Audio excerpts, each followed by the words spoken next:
But I mean, I don't want to go up there the night before.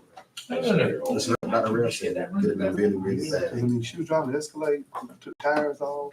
That wasn't what Dave. Dave is doing now. That's a superintendent. I get what you're saying. No, We've done same thing, that. Charlotte before. They had a head-on collision and had an airlift, the superintendent and his wife. How is it? All right, while they're getting that set up, I'll go ahead and call the meeting to order and reconvene our April meeting of the Scotland County Board of Commissioners. First thing item on the agenda is an approval of the agenda. I guess everybody has one, had time to look at it. We'll need a motion. So moved. Second. I have a motion and a second. Any discussion? All in favor? Any opposed? All right. Next item is consent agenda, which is only one item under that. Same thing, we'll need a motion. So moved. Second. A motion and a second. Any other discussion? All in favor? Aye. All right, then we'll move on to item number 3, which is the audit for the Thompson Price, Scott and Adams. And you should have with your packet, everybody has a copy of that so we can follow through because he doesn't have a presentation there. So. Okay, awesome, man. Good morning, everyone. On page 1 of the presentation summary, under significant audit findings, the next little thing is qualitative aspects of the accounting practices. In paragraphs 1, 2, and 3, we talk about appropriate accounting policies, accounting estimates, and disclosures in the financial statements, and we were good with all 3 of those. No difficulties encountered in performing the audit. There were no uncorrected misstatements, no disagreements with management. Management did provide us with a representation letter dated March 28th, and we're unaware that management consulted the outside accountants, auditors, etc. Under the other findings or issues, the budget amendments presented, you got to ensure those budget amendments are presented and approved. There were some findings on our compliance testing, which is basically Medicaid, etc. No question cost, but there were several findings that you'd want to take a look at in the actual audit report itself. We did get responses as far as corrective action that's in the audit report from DSS on that. And then if you'd be kind enough to flip over to page 4 or scroll down to that. The first, what we attempt to do here, not saying these are all the key numbers in the audit report, but these are some of the key numbers in the audit report. And if you, in that first column is 2023, and then what, to try to put it in context or see any trend information, we put the 4 prior year audit reports there beside it so you can get a feel for what things are going on. So you see total fund balance in your general fund there at $16,078,000 with the 4 prior year numbers right beside it. The unavailable fund balance at $4.9 million, the committed and assigned fund balance at $3,059,000. The total general fund expenditures, $54,562,000. The fund balance available as a percentage at 20.36%. And then the unassigned fund balance is $8,048,000. And the unassigned fund balance as a percentage of 15.75. As far as numbers overall, they're fine, but the 2 percentages are something you need to monitor going forward because those 2 percentages have a little bit of a trend going down. You don't want them to go down much further than they are. So you need to monitor those pretty hard. You're talking about assigned and restricted, right? So unassigned fund balance and the fund balance available as a percentage, you want to monitor those pretty close. Right. But one thing, I guess, maybe I'm getting ahead of myself here, but since our, where was I going with this? Our general fund expenditures, I guess, is what that's based off of. That's right. Since those have gone up, well, since 19, almost $13 million. I guess it's harder. The percentage would be higher had that other not. But anyway, I'm getting ahead of myself. You're right. You're exactly right.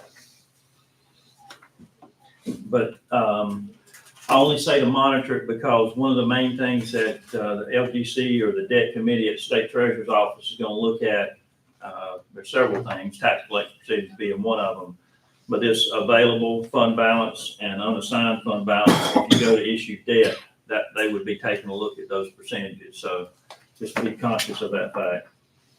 Revenues over and under expenses before transfers. The general fund had a negative $1,445,000. Public Works was a negative 208. The Water District was a negative 53,169, and then the Water District 2 with 298,000 positive. You see your total fixed assets there and accumulated depreciation in cash in your water districts. And then the cash in the general fund is 13,467,000, and cash in Public Works 1,532,000. Water District 1 1,444,000. Water District 2 is 2.3 million, and then other governmentals is 9,991,000.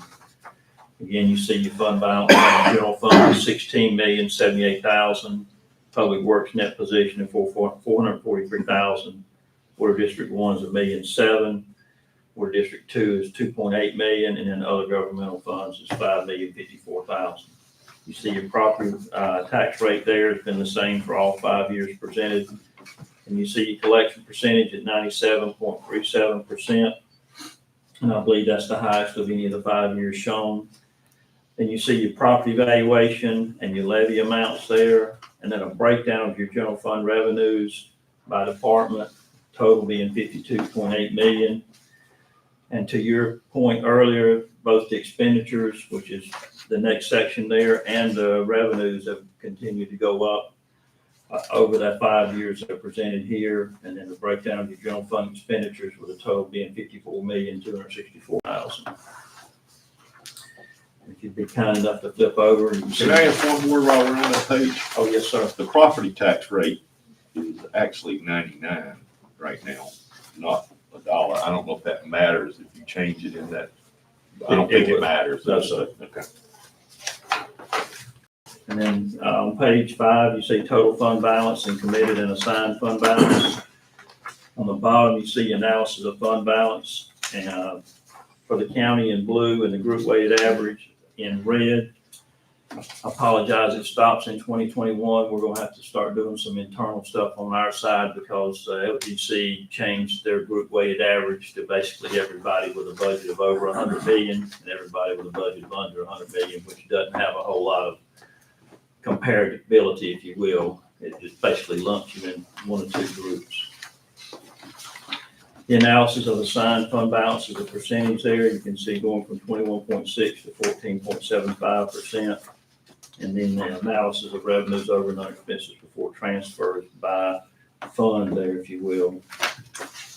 And you could, I should have pointed it out, but in both the Water District 1 and 2, even though I think in Water District 1, you may have had a negative number there at the beginning in terms of your profit loss, basically, you could have had a positive uptick in cash because of the depreciation there. So even though I think it had a negative 53,000, your cash in Water District 1 and that in the current year there went from 1,322,000 up to 1,444,000. So your cash flow was positive even though over and under expenses was negative. And then on page 7, you see cash balances and fund balances. In the pie charts at the top and underneath that, you see the actual numbers. The total cash balances being 28.7 million and total fund balances being 26.1. Try to remember this too in both water districts. Net position can have little meaning if you've got infrastructure assets which you have no intention of selling, aren't going to liquidate. What you're really looking for there is cash flow. That's why I pointed that out. So you're not really looking at how high your net position is. You're looking to make sure it's got cash flow and not necessarily did we have a big fund balance or net position, if you will. And then on page 8, pointed out the tax rate there, and you see the group weighted average. And then on the bottom, you see collection percentage, which has risen from 96.22 up to 97.37%. And on page 9, you see a breakdown of your general fund revenue. You see the largest there being your ad valorem taxes, which is why there's always an emphasis on it. And on the bottom, you see where human services, education, public safety are your big ones on there. And then for you folks that might have been on the board for a few years, they used to send out unit letters from the LGC, and now they make me the unit letter barrier, if you will, or carrier. So a couple items on here. This top one here, where it says water and sewer capital assets condition ratio, all they're really saying here, if you will, and this is from a template the LGC put together, if your total assets are over 50% depreciated, they want you to have a plan for how do you replace them. That's what that's all about. It's not necessarily a negative. If you've got fixed assets in water districts with a 40 or 50-year life, you still got 20 years left on them, but you got there want to make sure you got a plan how that works out. The audit report was late. I want us to have a plan to finish that faster. There was a budget violation, and that same thing on the unit material weaknesses, significant shows statutory violations. That's the audit report. The budget violation and timeliness of the audit. So those four things there that have a little bit of red there, or whatever color that is, are directly from the LGC's template. And they will ask you to prepare a response, and then all the commissioners to respond to that response or sign off on that response. Do we have that ready today? Oh, not today. But we need to get that to them pretty quick. The 60 days. Oh, is it? Yeah, 60 days from today. I read somewhere in here, and I'm not gonna go back to it, but it talked about, I don't remember the wording, but it made it sound like we were depreciating the water assets too fast. And I don't remember what it was I read that said that, but I should have marked it, but Maybe on the bottom, last, page 2. A quick ratio comparison shows the water and sewer capital assets have accrued depreciation that exceeded 60%. I think that's what you were just referring to. where are you talking about? Page 2? Or page 3? Well, it's number page 2 on the bottom of the page. It's the first letter they got.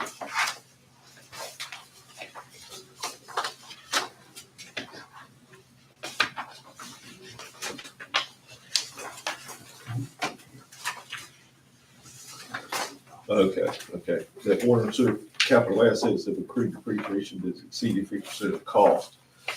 But does that mean it's done too much, or that last paragraph, last sentence?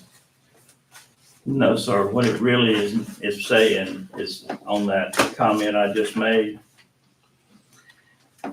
If what you have in the ground or total fixed assets has, I'm gonna use example numbers, maybe I can explain it better that way. Say you had $1 million and it's 551,000 in accumulated depreciation, or it could be 501, but it's greater than 50%, then they're gonna kick that out and go, hey, make sure you got a plan to replace your fixed assets. Okay, because that's why I didn't know if it meant that we were doing it, appreciating it too much or whatever. They're just saying, hey, once you get over 50%, just make sure you got a plan to replace it. And that's kicked up on a bunch of our audits just from their template. It's not oh, wow, you're in serious trouble. It just means, hey, on fixed assets, and it's almost always in a proprietary fund. It's almost always in a water, sewer, or a sanitary district. And you've got long lives on those things. So if you've had a water district that's got some age on it, there's a good chance it's going to kick up as a finding. How old is our water system? That old is. Some of it's only 20 years old. Yeah. Oh, yeah, it's in the 90s. 20 to 30 years old. Really, I think that old. In the Yeah. world, water line. All right, thank you, sir. Anybody else have any questions or comments? I hope that our audit time next year, and this is probably the 6th year that we get it on time. But I know the hack had a little to do with it this year, not being able to get information out, so. Yeah, hope to see you in the fall. All right, thank you, sir. Thank you. Have a good day. Jason, you've got on here approval of an amendment for that. Yes, so with the audit not being turned in by the deadline, we have to amend the contract with the LGC, so I've got a document here for the board to sign. Once So- it's approved by the full board. All right, so that's to amend our contract with them. Yes, it has to be submitted to the LGC as well, since the date was not met. All right, so we need a motion for that, approve the amendment. So moved. We have a motion and a second. Any other discussion? All in favor? Uh, Any opposed? All right. Item 4, Richmond Community College. There you are. You're on deck. And we don't have anything. Yes, we do. Do we? chart. You should have That's 2 right, just in the pages. back. Yeah. I got it. Should have 2 pages. So, same format that we've been submitting our budget request in for many years, as long as I've been doing it. And, we put some supplemental information in here for you, to have some background on our request for the last 5 years. Hold on one second, Jason, we only have the chart, we don't have what other second page. They don't have that page. Oh, that's the one that. You can make copies of that. Here's it in our Actual package. Sure, because I don't have that one either. See, I don't have that. He's gonna make copies for us. I don't even have that. Yeah, I know, but I don't have it either. I'll bring that chart. That's why I was gonna look. It might be in our No, digital I don't version. think that is.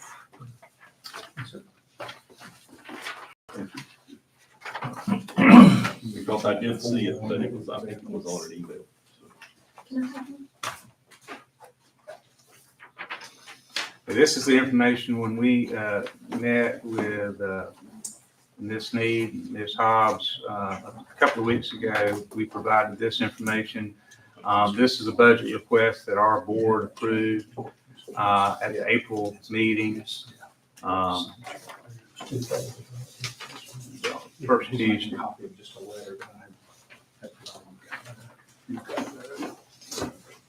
So it's pretty straightforward. We have our approved budget for 23-24 is $490,750. And Brent Barbie, our Executive Vice President and CFO, is here with me, and I'm going to ask him to dive into any details or answer any questions you've got. But it's really broken out into salaries, the support of the facilities, and that's really it. All of the positions that are assigned here to maintain our 3 buildings on the Laurinburg campus are built into the salaries. We're projecting out 5%. We've been told by the state, it's already cooked into the biennium budget. There's going to be a 3% increase in 24-25. We're anticipating an additional amount, probably in bonuses, based on conversations with the General Assembly. Historically, we've given same raises to our state employees, to county funded employees. The increases in health insurance, retirement, are all reflective of what we've been directed by the state. Utility cost, Brent, you got the data, and we reviewed that for the administration on where that's coming from. And then insurance costs have gone up. You want to speak? I'm going to get Brent to speak a little bit to the increase in the repairs to facilities. It's basically driven by the fact we've got 3 buildings. We took occupancy and moved into the Honeycutt Center in 2010, so we're coming up on the 15th year of its construction. We've had to replace how many of the heating and air units? Compressors, we've had to replace 4, but those units are now 14, 15 years old. So they're at the end of their usable life, and so we're projecting to have to replace those. We're trying to use as much of our state capital funds as possible towards that. But we also have a number of long-term issues with the Covington Street facility that houses the early college high school. We've been dealing with the sewer line and the cost associated with maintaining those buildings have increased. So that's why you see an increase in repairs to facilities. Utilities line up exactly with what we're really paying. We're not asking for any additional equipment, so we try to keep the increases as modest as possible. Brent, what'd I leave out? I don't know anything, Dr. McKenna's just, I think the glaring, and this was something that we talked with Ms. Sneed about, is on the repairs to facilities line, where it looks like it's going up 154%. I mean, the big reason for that, and when you look at it as a dollar amount, it's $15,190. With our budget request last year, there was an increase in retirement, there was an increase in insurance, and then we had a mandated state salary increase. So that drove a lot of the increases in labor.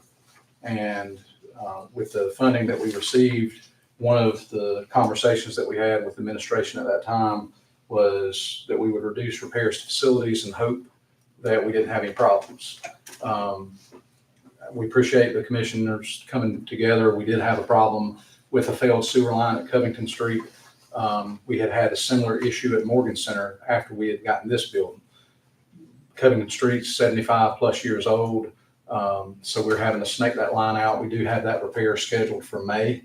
We couldn't get it scheduled for when we were out of, for Easter because they already had another project lined up, but the building will have to be shuttered. We can't have any water flow at all. So we're going to do it in between summer session to try to get that going. But that's not in this budget, right? No, that is not in this budget. I'm just saying, I appreciate the commissioners that that. those are the kind of things that we're running into with the old 75-year-old facility. And so that's why we're projecting the repair to facility to go back up to a similar number to what we had before. So as you can see in the note out to the right under that line, it was $22,763 in year 22-23. It was reduced in 23-24 with the expectation that we would have to fund it if we had an issue. We're trying to get that number back to a similar number as to what it was before, knowing that we're dealing with aging buildings, we're going to have facility problems. We appreciate all y'all's support, and we wanted to give you some background information on it too, so you can see the history of our request and our actual funding over the years. It's maintained at a pretty flat rate. So some of what we're needing to do here is the way we'll catch up on making sure that we don't have to keep coming back to you in mid-year, because we understand that can be disruptive in a mid-year budget request. But we're upping, tell them about the CDL.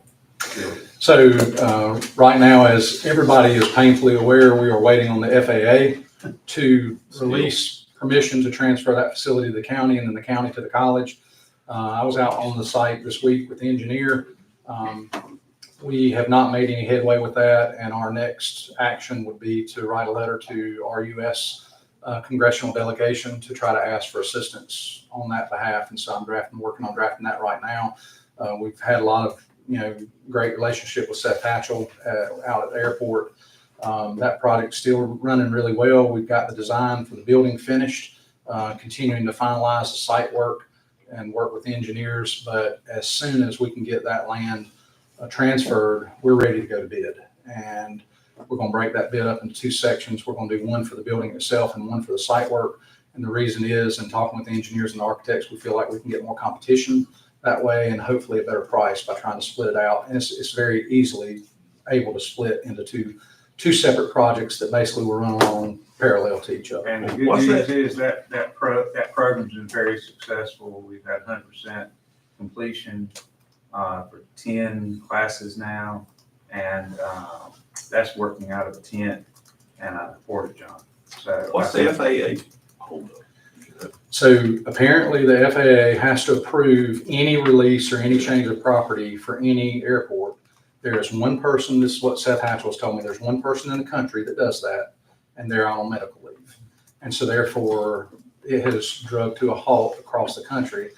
I'm sure that there are bigger projects that are happening at Logan and RDU and Charlotte that are probably, I think once they would open our packet, they would realize this is just to check the box and move on. Yeah, because we signed the deed a year ago.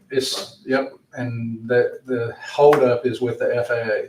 So we're going to write the delegations, the senators, and our two congressmen to try to see if they can expedite it. That's the next step. We've talked with Seth Hatchell, and he is in agreement of moving that. We didn't want to do anything that would jeopardize the airport authority with any future grants or anything like that. And Seth has agreed that we've done everything that we can. It's time to try to get some outside assistance to help push them along. Because again, I think once somebody would open the packet and get to that file, it's pretty cut dry.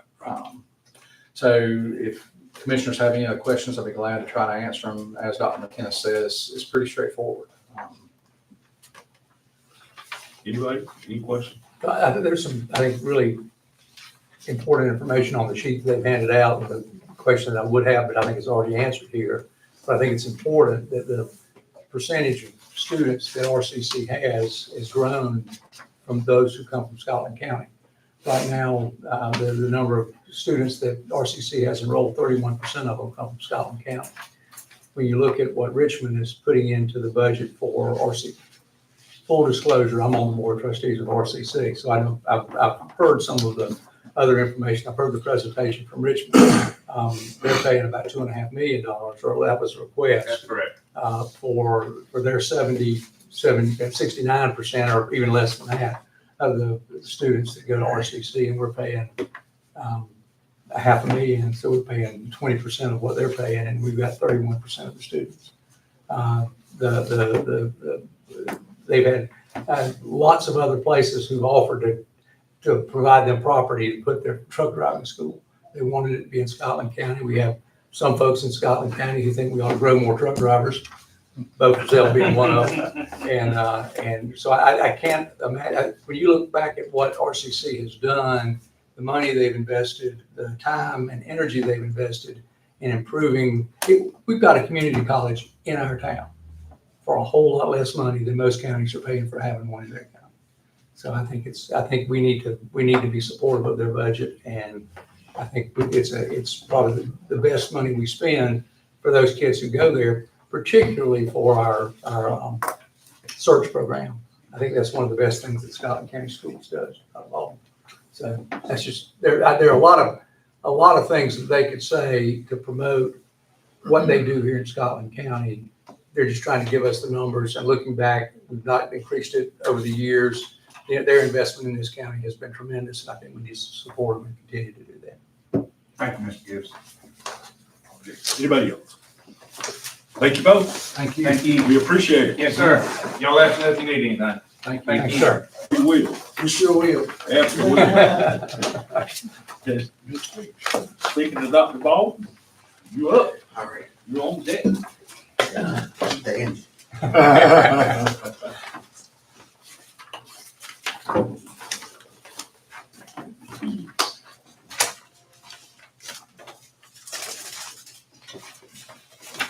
So, mine is a little longer, Uh-oh. but hopefully not long. Maybe. This is my first one. I want to make sure I was thorough.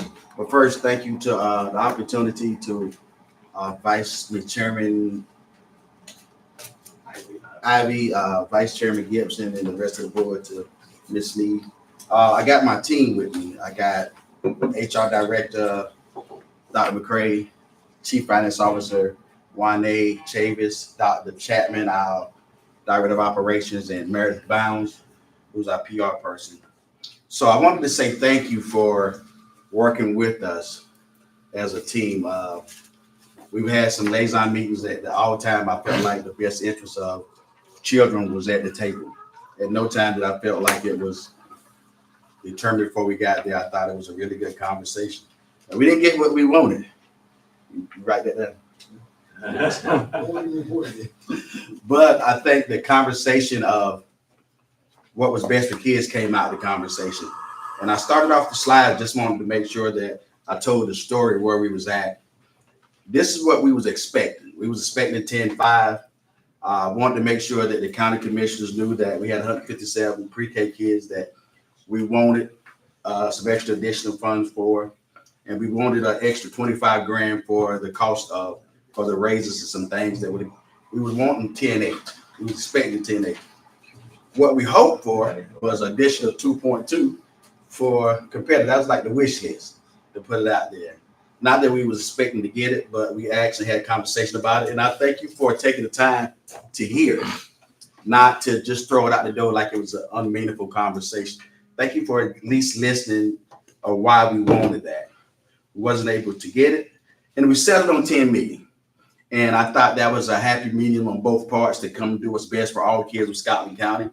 And today I want to take the time to explain what we're going to do with the 10 million that you guys entrusted us with, to have clear transparency. And at any time, if you have any questions, if I don't know the answer, hopefully I brought the right people in the room to help me answer. But I'm sure I probably have an answer. So 280 of the 10 million, 287,000 are going to pre-K. We pay for 2 pre-K teachers and supplies, and our pre-K programs, we serve kids all over the county. So thank you for that. Those are actually kids at Sycamore Lane. We spent $200,000. Now, $200,000, I didn't like the word superintendent leading off that sentence, but it goes to the local part of my salary, supplies, travel, professional development, education, organization, and membership.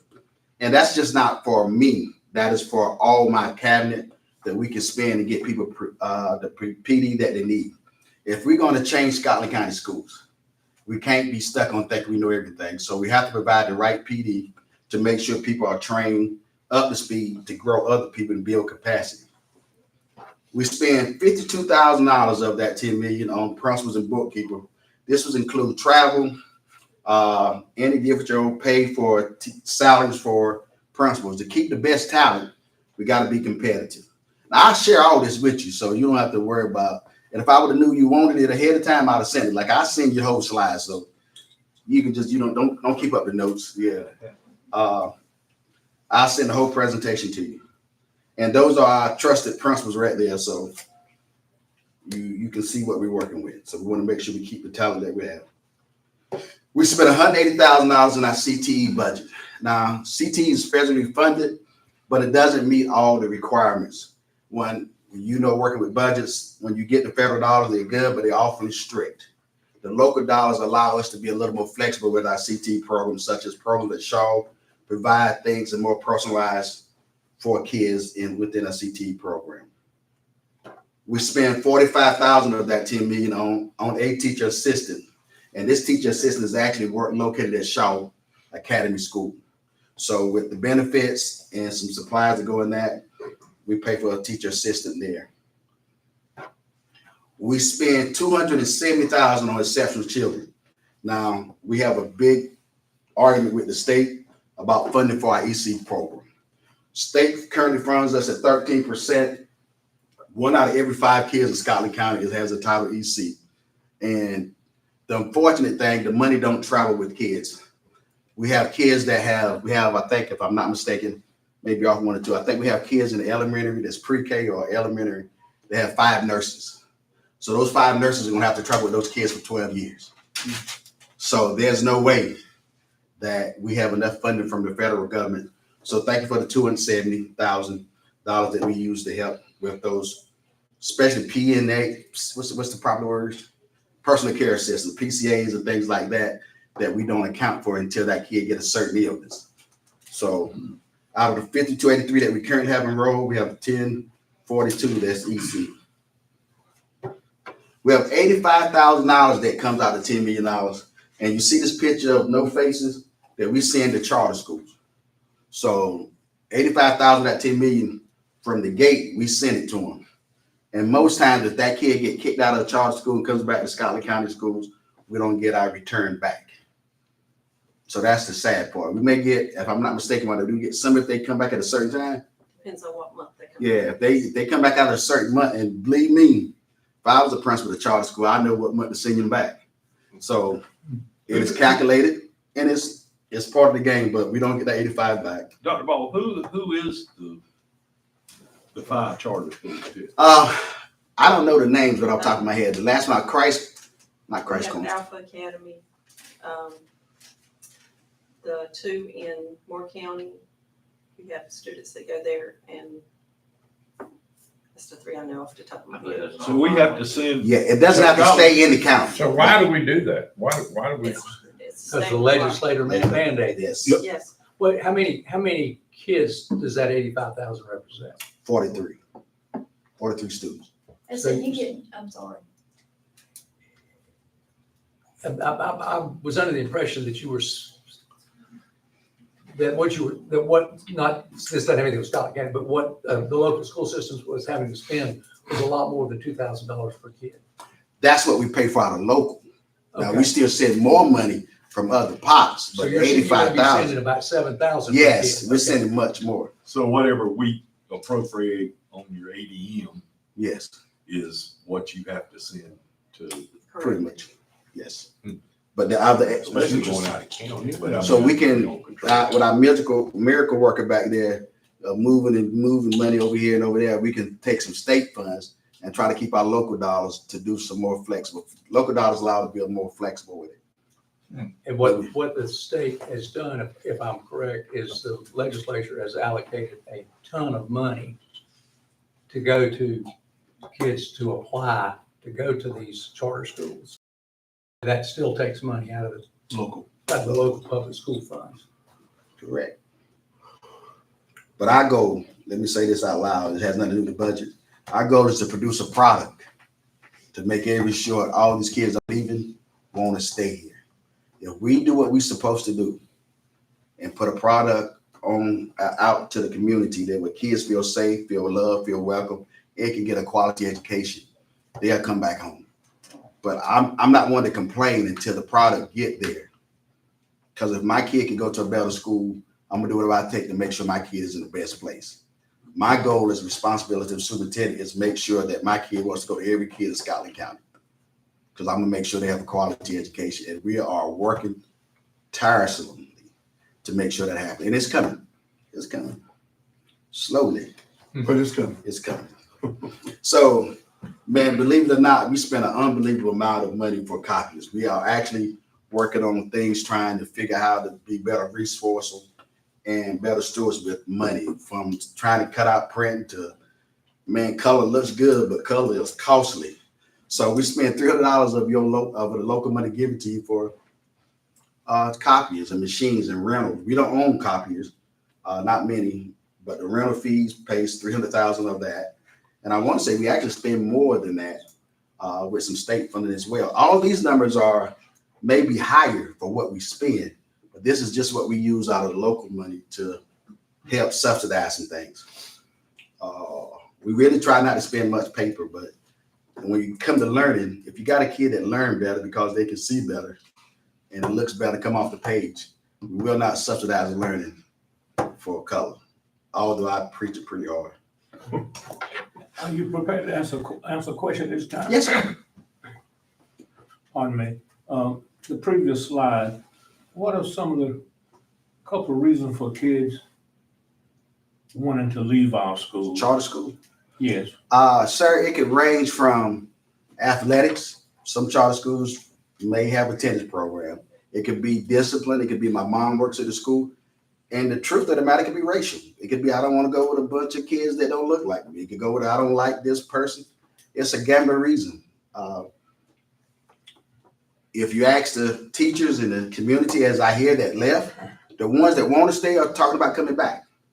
Some we going, my thing I say out of 45, let's say a third of them. This is just ADL's philosophy. There's seeing no proven data. 1 out of 3 is going to leave no matter what we do. The 1 out of 3 going to stay no matter what we do because they love Scotland County. It's that middle kid that just want what's best. We got to keep here. That 1 out of 3 that's because I don't like being around a lot of black kids, they're going to leave regardless. I had a bad experience when I was at Scotland High School because I came to check on my kid when he was an elementary kid and the principal didn't talk to me well. I'm never going back to Scotland County School. Like I have a problem now, just to be talking. When I first came, I had a problem going to the Pate Stadium. All my experiences in Pate Stadium weren't friendly when I was playing football for Hope County. You know what I'm saying? So like I felt some kind of way. So you have to learn to work through that. And that's the same thing. If you've had a bad experience in public school, it kills the next generation regardless of what we do. 8 out of 10 kids and parents that come through Scotland School has good experiences. But of those 2 out of 10, that 20% that's going out killing it, that's the biggest thing. But I have no proof or no survey to say exactly why. So how many do you think leaves because of security? I think in the past, probably a good amount. I think good amount. When we first came, even when I was here 2 years ago, I thought we had some situations that weren't safe and we didn't handle it right. So we empower principals to make sure they're empowered to be safe. Safety is our priority. Mhm. Now, I want test scores to grow, but for the next probably 1 to 3 years, all I want to do is go north. We got to make sure kids and families feel safe and feel welcome and feel loved. Mhm. If we build that, scores will come. Put the right foundation down so learning can take place, because you cannot have babysitting and learning. Mhm. So you're going to hear some things. And I want to applaud the commissioners and everybody in the room, because I've not heard a whole lot of negative feedback, because we've suspended a great amount of kids, and it's got to continue to be consistent.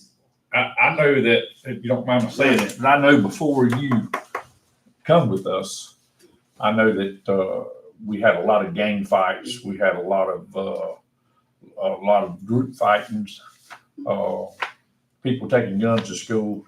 And I have to say now, I've not heard as much of that since you've come on board. It is. So I do think it's improving. It's improving, but we got a video Thursday of a kid at the store with a Mac 9 at another kid's head with a 9mm pointing at them.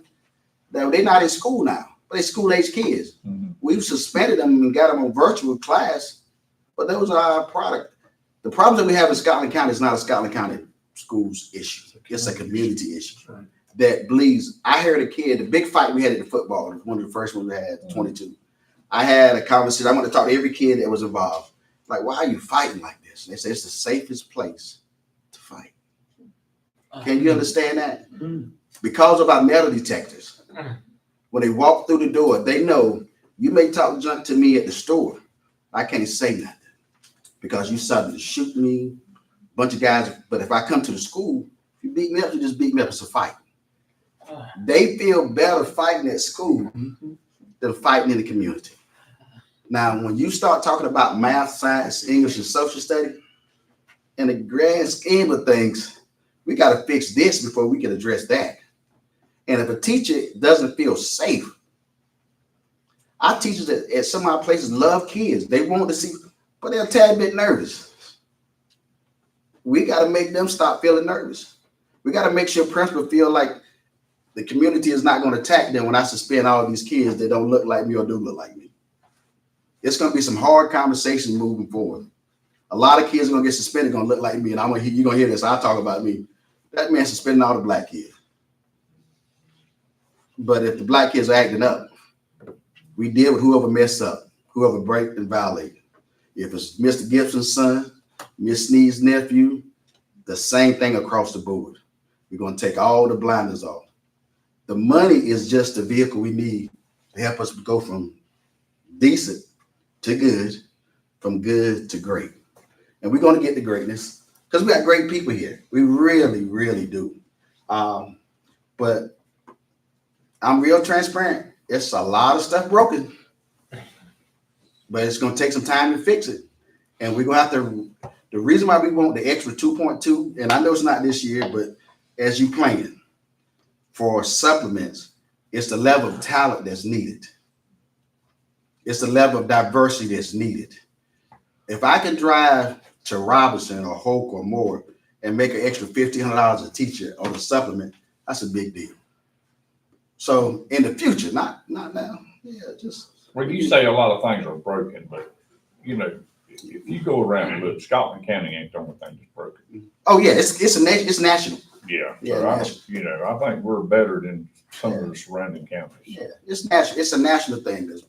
I just have to be responsible for this little hub that I can say that's broken. So I'm speaking of my broken area. Yeah. But I don't think we're changing leadership with schools. Like one of the things that we have to fight now is people have been scared to make decisions. Because in the past, they've been scared. They've been talked to or spoken to in a manner that wasn't receptive. So one of the things I've challenged my principals with is make a decision. Do what's best for kids, be able to explain it, and move on. Don't let a decision that's going to cost you 30 seconds cost you 3 days. Do what's best for kids, and we'll justify it. Now, I don't know what I got to do with $300,000 in copies, but Appreciate your answer. All right, public relations. I was going to put a picture of Miss Bounds up there and say we paid Miss Bounds a whole bunch of money, but that's not the truth. it costs, information costs. And then sometimes we have to put out so much information to overly communicate, to take away excuses from parents and others that say they didn't know, they wasn't informed. We probably send out things that back when we was coming to school, we got a letter going home and everybody kept abreast of it. Got a saw thing this morning that Lee County has got an app now with all the up and coming events. And I was gonna talk about them. So those are kind of things that we keep in play and we spend money on, plus Ms. Bound's salary. Ms. Bound's say, thank you. We're glad you brought her back. Yeah, man, win-win. And those are the kind of things I appreciate that. Technology, $500,000 is just a bump in the ground when it comes to technology.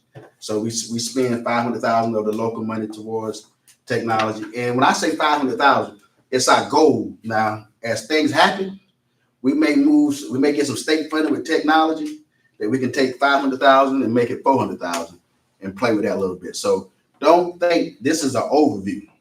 As the budget works out, if we can move and adjust and find local grants and things like that, we do make some adjustments.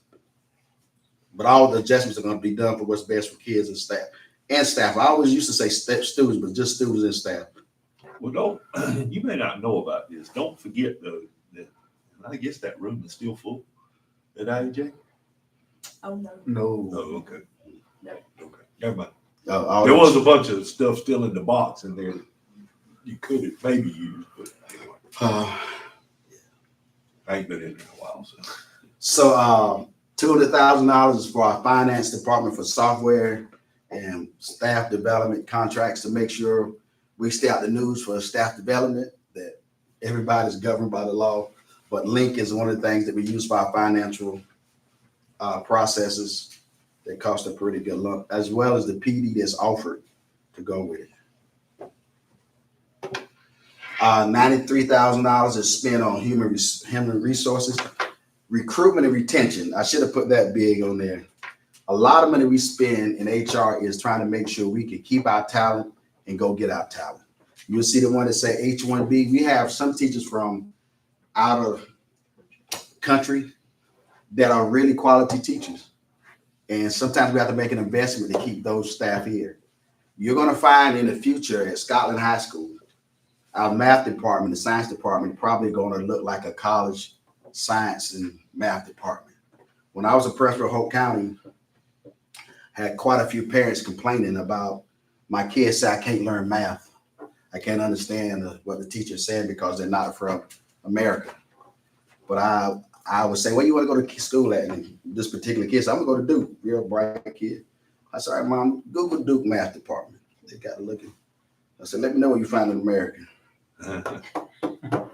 My son went to Morehouse, predominantly black, HBCU in Atlanta.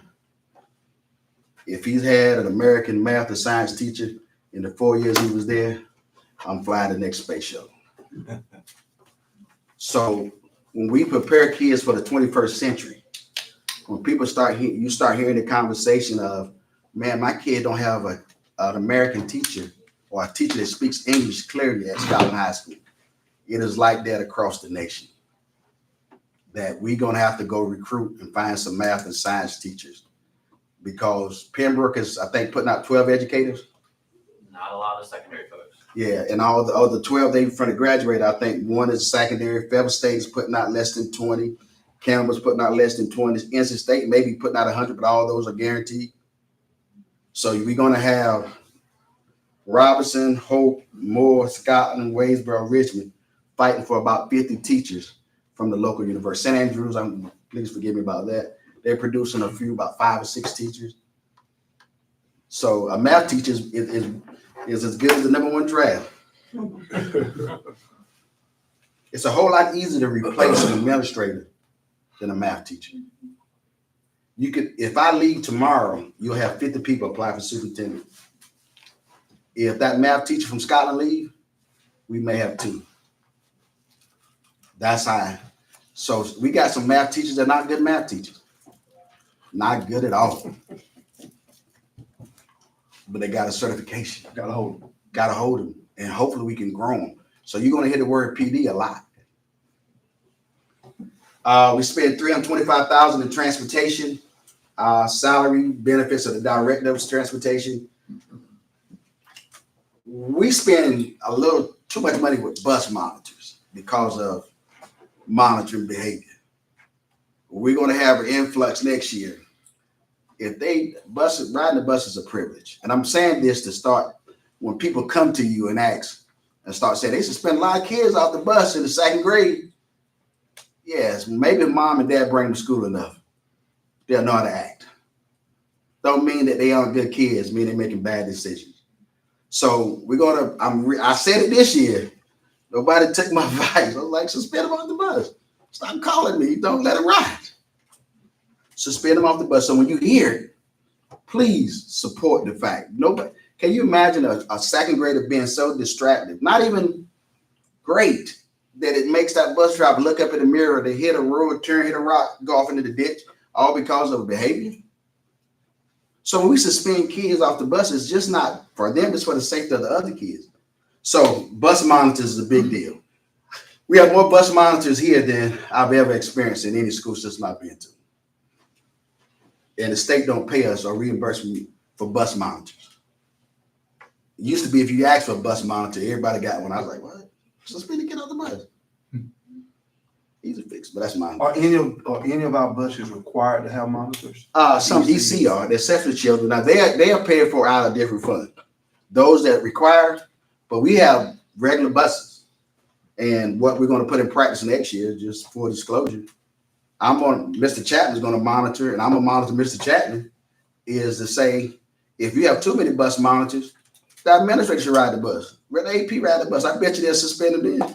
So do y'all not have you got cameras on the bus? We do. Yeah. We do, but we just got it to the point where we're working on it, and Mr. Chapman can speak more clearly.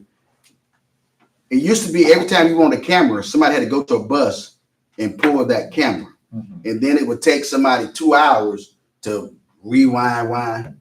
There's not a bus that I feel comfortable with to give you a tape that say nobody should be suspended off the bus. If I watched the tape every day, it'd be me and the bus driver.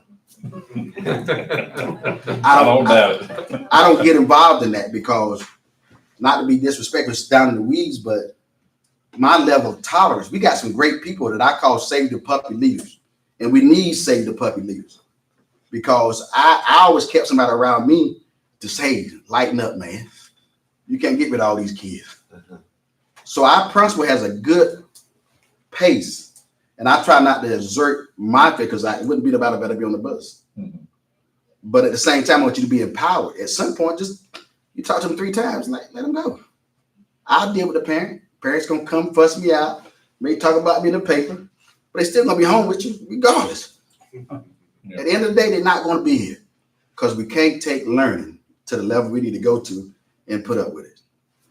So bus mileage is a big deal, and reimbursement to the state. That means if we use a yellow bus. Yes. For anything then picking up and dropping off students, we have to reimburse the state for that usage. Yeah. And I don't know how to keep up with that. Somebody tell them the truth. Anyway, curriculum department. We spent $185,000. This is just like a fraction. Like I say, some things in curriculum instruction, the state gives us a line item, federal government gives a line item. We have to stay rigid. Every now and then there comes something in curriculum, we need to be a little more flexible. This allows some flexibility in curriculum. $500,000 to district memberships, unemployment insurance, workman comp, all our insurances, and it pays the Board of Education stipend and PD. Don't it pay some PD for the Board of Education to make sure they keep their hours of certification. Athletics. Now, the athletic department want me to spend a whole lot of time and ask for a whole bunch of money about this. But we spend $260,000 on supplements for coaches.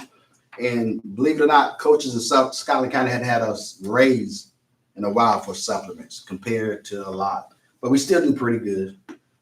We try to subsidize. If it wasn't for Scotland County football, athletics in Scotland County would be in really bad shape. Page Stadium pays for a lot of stuff.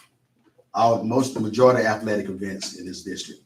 I do know one of the $260,000 is we're going to use to buy a wrestling mat for Spring Hill because Spring Hill don't have a wrestling program. Right now, they share it with Carver. And we want to make sure that every kid feels the same. So we're going to put middle school wrestling at Spring Hill next year. And give them some startup money. Because as we build safety into athletics, that comes out of this money here too. Every time we add a police, what we may pay them $50 an hour now, 45, 30. What? 30. Oh, maybe they ask for 50. That would be true. Auxiliary service, testing accountability, a lot of testing, trying to make sure as we grow that we can measure it. Can you imagine teaching? We have 37 days left before school is out. We have 28 days before elementary testing starts, and I think it's 30, maybe 34 for the high school. In order for us to have a plan of action, we have to do things. I hate the amount of testing that we do. It's overkill. But somewhere we got to figure out if kids are learning or not. So we spend some money for testing and ideas trying to make it not look like testing, but it really is testing. Local teacher supplement. Of the $10 million we spend $1.8 million with the supplement for teachers. Now, I wanted to make sure that I really drive this home about the number of staff. Scotland County is a great place to live, great place to be. We have 857 current employees. When you invest $10 million in Scotland County schools, with this 1.8 million coming out of that, 616 of them is going to stay in the county. Now, the hospital, grateful for Scotland County. Really love the prison too, really big employees. But if they got that percentage of people that live in the resident work there, so of the 16 people that work here, the salary we spend is $27 million. So every dollar that we ask for moving forward, please just keep it in the back of your head. Because I know I've heard McGinnis and RCC, they do a great job. I know y'all got a lot of different things that's going to help the community. But none of them going to have 616 people to work for them. So, and if my reading is correct, I think they say the dollar turns over 7 times in the community that you live in. So that 27 million, I actually know how much money we spend with our fund in Scotland County, but that's a debate to get more money. We ain't trying to. But anyway, so one of the things that we got to really start planning for is this $4.4 million. I don't know, South Johnson's a lovely school. Man, it's great. But every time I have a hard time swallowing going through there, every time I walk through there, I think about $1.8 million coming to this school. And it's great, man. Kids are loving it. Teachers are loving it. But then I walk out thinking, man, every kid don't get to experience this. So I'm grateful for it. I'm happy for it. But $4.4 million, if we can't get a new building, Scotland High School needs to be painted. The whole thing needs to look like, because we're a product of what we look like. Like there's no way we have enough money in the budget this year to go paint Scotland High School. So we're going to do what we can do. We're going to paint over here. Mr. Chapman, if it don't look right, before you call me, call Chapman. But we're going to do everything we can to take what we got because nobody has a barrel of money just to give away. So I'm not saying that. But when we start the plan, like next year, we have a conversation, I start early saying, here's other project that we think we can afford. And here's the thing, because painting's got to be a big part of it. We should paint every school, at least one school per year, from the inside out to pressure wash. Go to Scotland High School and walk around. Like things that we need just to make for safety. You go up to the school right now, you got to figure out what building you're going to. Like every time I go stand in the middle now, what building? It'd be nice if EMT just came up and said building 1 right on the outside had a big old number and we can go directly to it. Those are the kind of things that with proper planning and with ahead of time, like to me to come up here and say we need this, and not give you time to plan would be disrespectful. And I dare not disrespect you. But coming forward, like it's some capital, HVAC is taken care of for some time with ESSA. But our 5-year facility plan, like we should tell you ahead of time, we need 10 million, boom. Like one of the things I struggle asking for is money when you know we aren't producing a great product. And then my rationale to it is if you got a roof in your house and there's a hole in it, real small. If you don't put some extra money over that hole, then you get full roof, so you get sheetrock damage, you get more damage. The house we got a few holes in it. And I know it looks like we're going to ask for more money to invest into a house that's broken, but if we don't put extra, because we got to keep the lights on, we got to keep everything in the house as is, but we're going to need some extra. That's for the next few years, not today. But 4.4 million, that 1.5, if we could just, that's another conversation. 1.8, I got that. Oh, that concludes the presentation. Let me make a comment on that last slide, and I've said this before, I said it last year, you were here. And believe me, you don't want me involved in running schools, because Right. it may last a day. But this board, and really, well, other than a couple people sitting here, this board was initially told on that school that it would pay for itself. I heard that. And so there was a study done by somebody that they paid a lot of money for.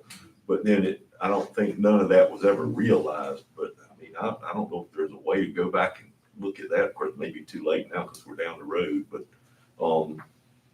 you know, that's where that came from originally, was it was going to pay for itself. When I looked into the history, because I was curious, like, why did we make this decision with that much money that's taken away from the overall for every kid? Like, I think it's needed, because we need to have some plans like replacing football helmets. You can't replace all of them 1 year. You got to buy 10 at a time at least. So we can't replace every school. So when I looked, I found out that it was told that they thought they was going to get a bunch of money for the schools that was closed, that was sold. Consolidation. We didn't get anything for IEJ. Like, we got some love from the community. The one over, what's the one by Safeway? North Laurinburg. I think we got, I was an operation officer there. I think we got less than 100 grand. Was it 100 grand? It wasn't much. So we didn't get enough. And then we have did so much bad handling of money that money wasn't used for the payment.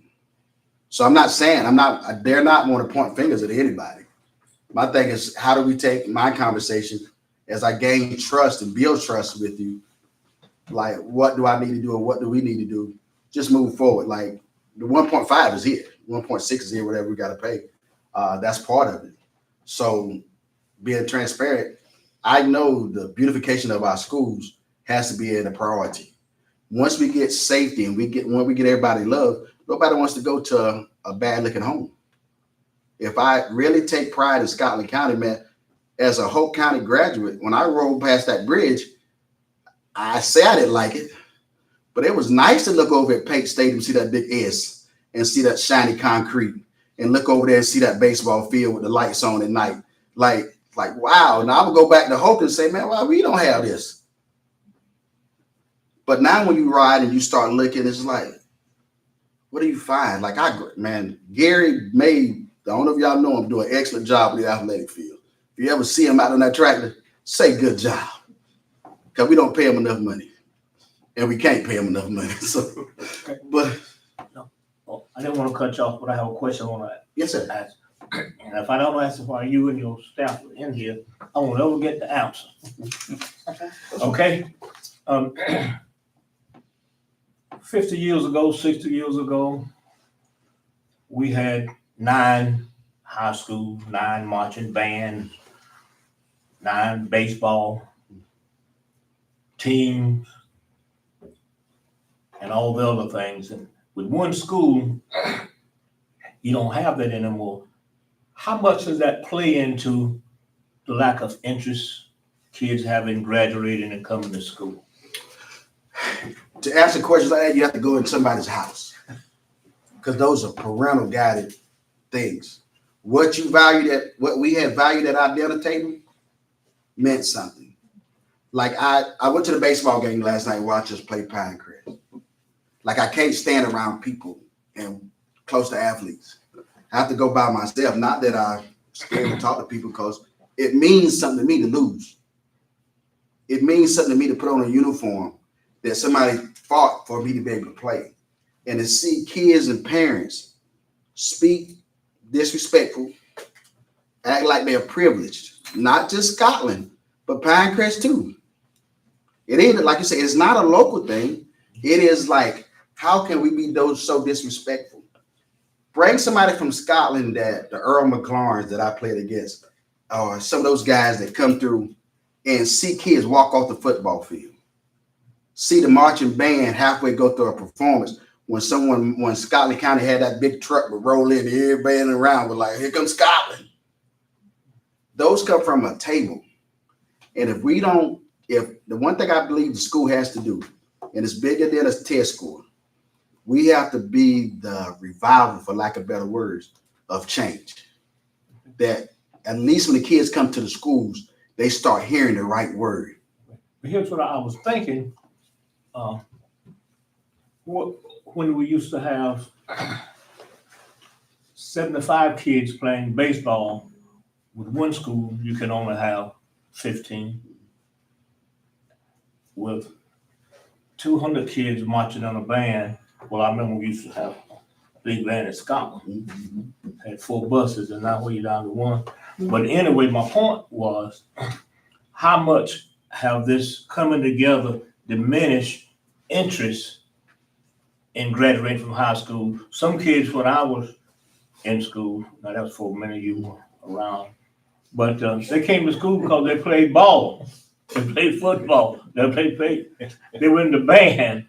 But now with one school, the kids don't have that opportunity to play baseball. Yeah, That's a bit, and my thinking was, how much of that play into a lack of interest?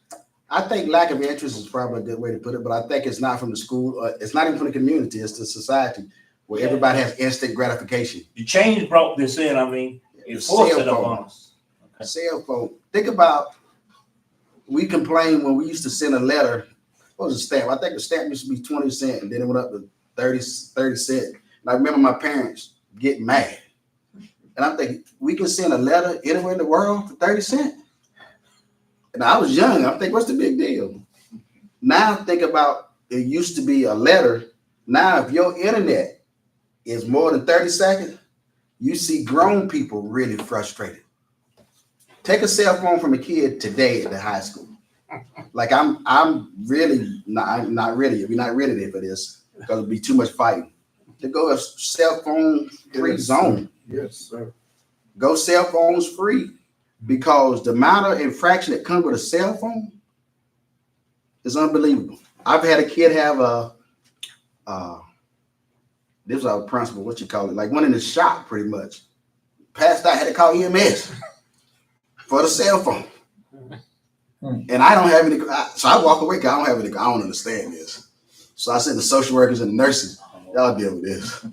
But that's what we're dealing with. Oh, okay. So it's a lot of There's like, been some schools around that have done away with it. And And I got a can't question. imagine when I was there in Scotland High, I had that. it's coming I to, don't want to say I was in trouble, but there would have been more trouble. How about that? when Roger Well, Evans here with zero tolerance. Roger Evans was my baseball coach in high school. And I was probably just started teaching at Sycamore. And Clyde Hayward was my best pitcher. Went up to high school, should have been on our state championship team. But Clyde got in one fight. And he got sent to the alternative school. Now, it hurt Clyde, but what it did is send a message to everybody else. Nobody else is above the law. What kind of decline do we have in students? And from a couple, say 3 years ago to now, do we have a decline in students? For ADM, Yeah. we do. We had 52, 83. I want to say we've lost 100 from last year. Or the 40. We lost less than 100 this year. It has slowed down. But it's been a mass exodus in the last 3 to 5. I don't know the numbers. But I don't have a problem looking and sending it to you. Like, my thing is I be want to say transparent. it was about 6,000 when I started 6 7,000. years ago, and now it's down to 52. When I was a principal of Hope and Scotland was a 4A school, I could not believe that Scotland wasn't a 4A school no more. And it has a lot to do, and it's just not the performance of the school. It is people have gotten to comfortable and want what they want. And everybody feel like they can have their way. And if you pay me, I'll try my best. To schools have come to make it, because think about a charter school only has 20% of their staff have to be certified. 20%. When you say charter, you also mean private. Private, yeah. Charter private school only have 20% has to be certified. So we are not competing now. You got certified teachers that's leading to say, I'm gonna have a classroom of 8 to 15 kids. I'm not making the money that I make, but I don't have the headache I have either, because the people that work here have the same religious belief I have, a lot of times same skin color, same demographics, same neighborhood, same community. Those are real choices that somebody may just not for the wrong reason. May just be that my kid is autistic and can't handle that big environment. Some of them are really good reasons why they would be there. But if we build a product, let's do what we're supposed to do, and then let the chips. We get to be to where we are not in a low performing district, and we start seeing our test scores go up, and the safety is safe, and they still don't come back. That'd be the first thing to sell. Dr. Ball, I've got a little bit of a different question. And the question they asked had to do with ADM. What kind of competency level or cognitive, the student ability, how much of that did we lose during those 2 or 3 years of COVID and the disruption in education? It's immeasurable. And not the part that goes unspoken about is not just the student, it's the staff. Don't just think the students lost it. Staff lost the ability to have the professional development, to have someone monitoring, making sure they would stand abreast. And now we've gotten complacent and lazy. I guess that was my question. What can you, and I'm not, and we're talking about not Scotland, we're talking about everywhere. Yeah. What can you as So what we do in Scotland and moving forward is monitoring. Like, I gotta be the first partaker of not being lazy. Like, that sounds simple. The work ethic that we grew up with, that everybody had, is not there. So somebody always saying you're doing too much, but I have to, because I'm the first partaker. When I asked Dr. McCray to go by and check, make sure you check these 4 schools today, or ask one of the chambers, go talk to they got to see work is for real. And then those principals got to be in and out of classroom, making sure laziness is not there, because it's there. Because for 3 years I got paid. With 2 years I got paid sitting at home, and now AI done taught me how to do a lesson plan. Lesson plan, now I can sit and get it. So that's the way I think we fight it. We can't fight kids, the challenges that kids have at home. We want to suspend kids, but man, it's so hard when you hear their story. But they still got to go. Don't make no, we're going to hear the story. We're going to have you support it when you come back. But if you violate, you have to go, not just for you, for the whole. Then when we get really good, then we can start being a little more flexible. But when I say things are broken, it's that, not just the school, but like that. So how many children do we have in the schools right now? 5283. We got 5283. And if you're saying we're down from 56, you say 56? No, it was over 6. Over 6. So we're down. It's probably 7 if you go back 10 years. did we had 7,000 at one time?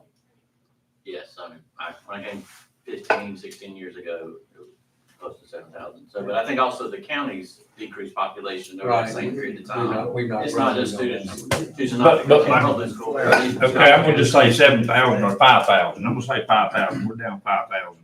And so we've cut the population in half in the schools, right? No. No, Yeah, about You're gonna have to go back. Over what time are you saying? You got in the last 5 years, No, You go probably about 10%. about 10%. 7 to 5.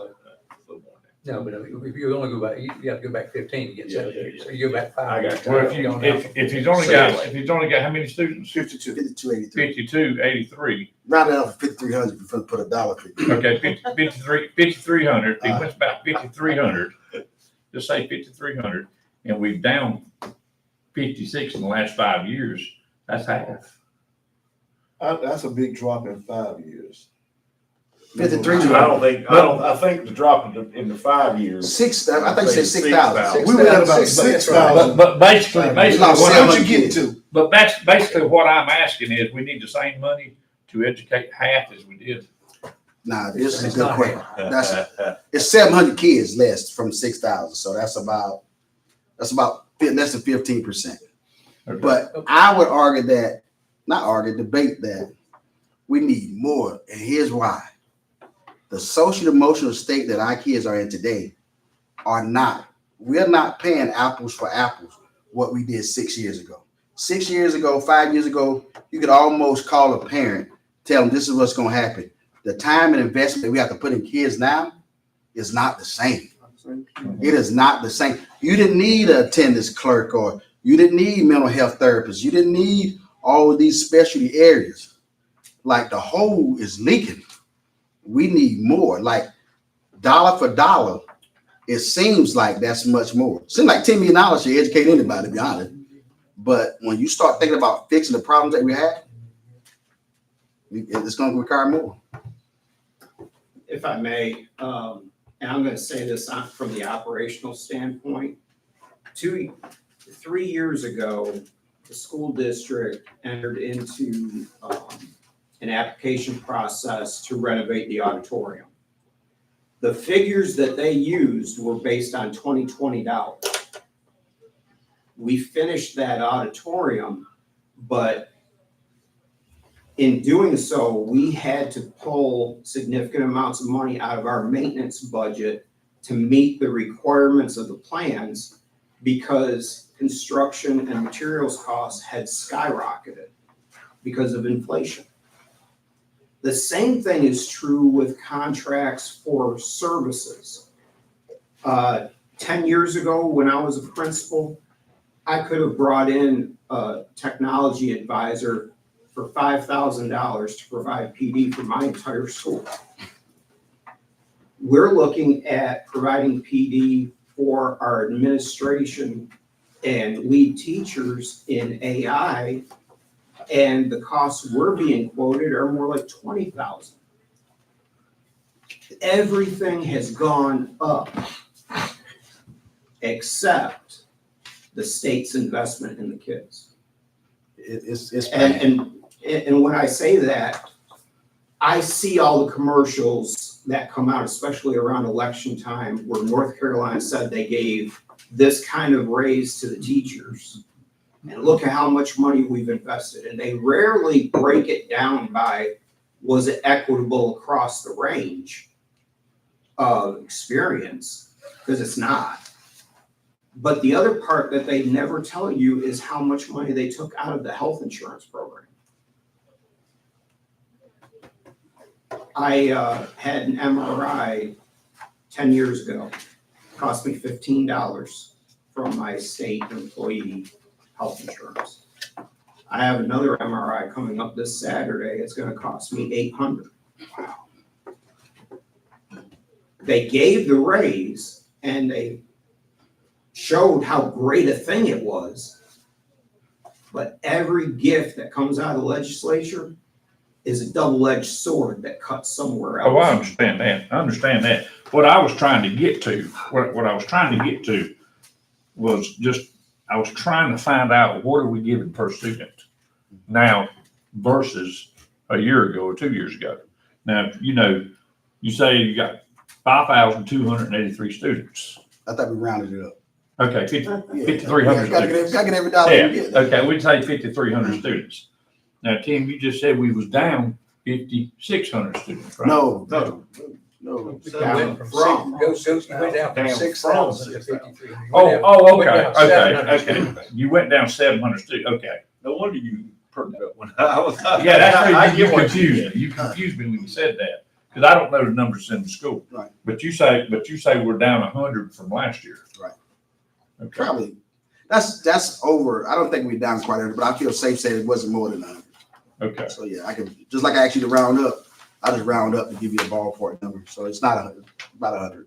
Okay, but that don't, us being down 100 students don't help. Yeah, because 100 kids don't change.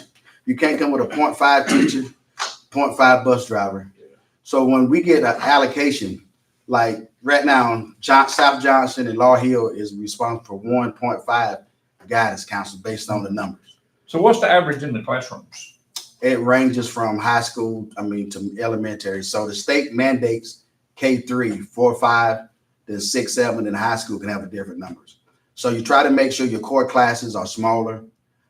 We're going to take our Title I money and make it a district-wide. I don't know if you've been listening, but one of the things we're trying to do with that to help with instruction, especially at that secondary level, is making sure those math classes and science classes and testing classes are down.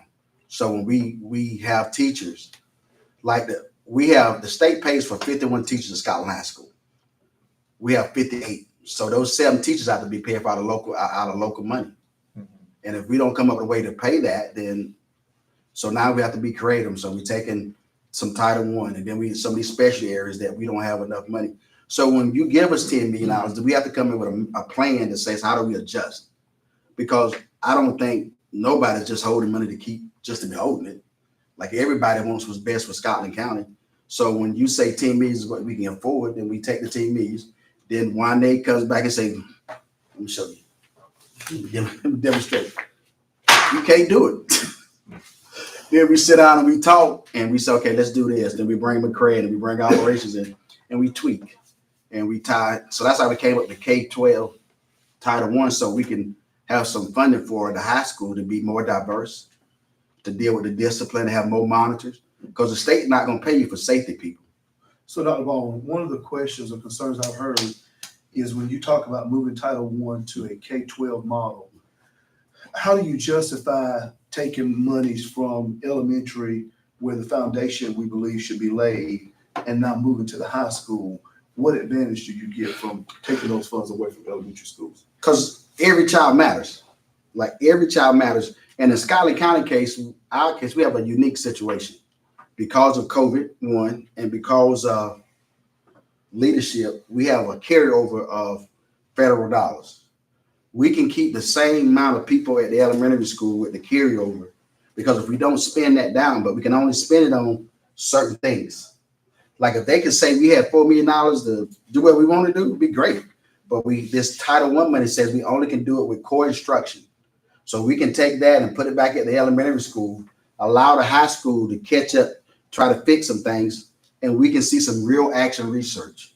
I do know if we continue to do the same thing over and think it's going to change, it's not going to happen.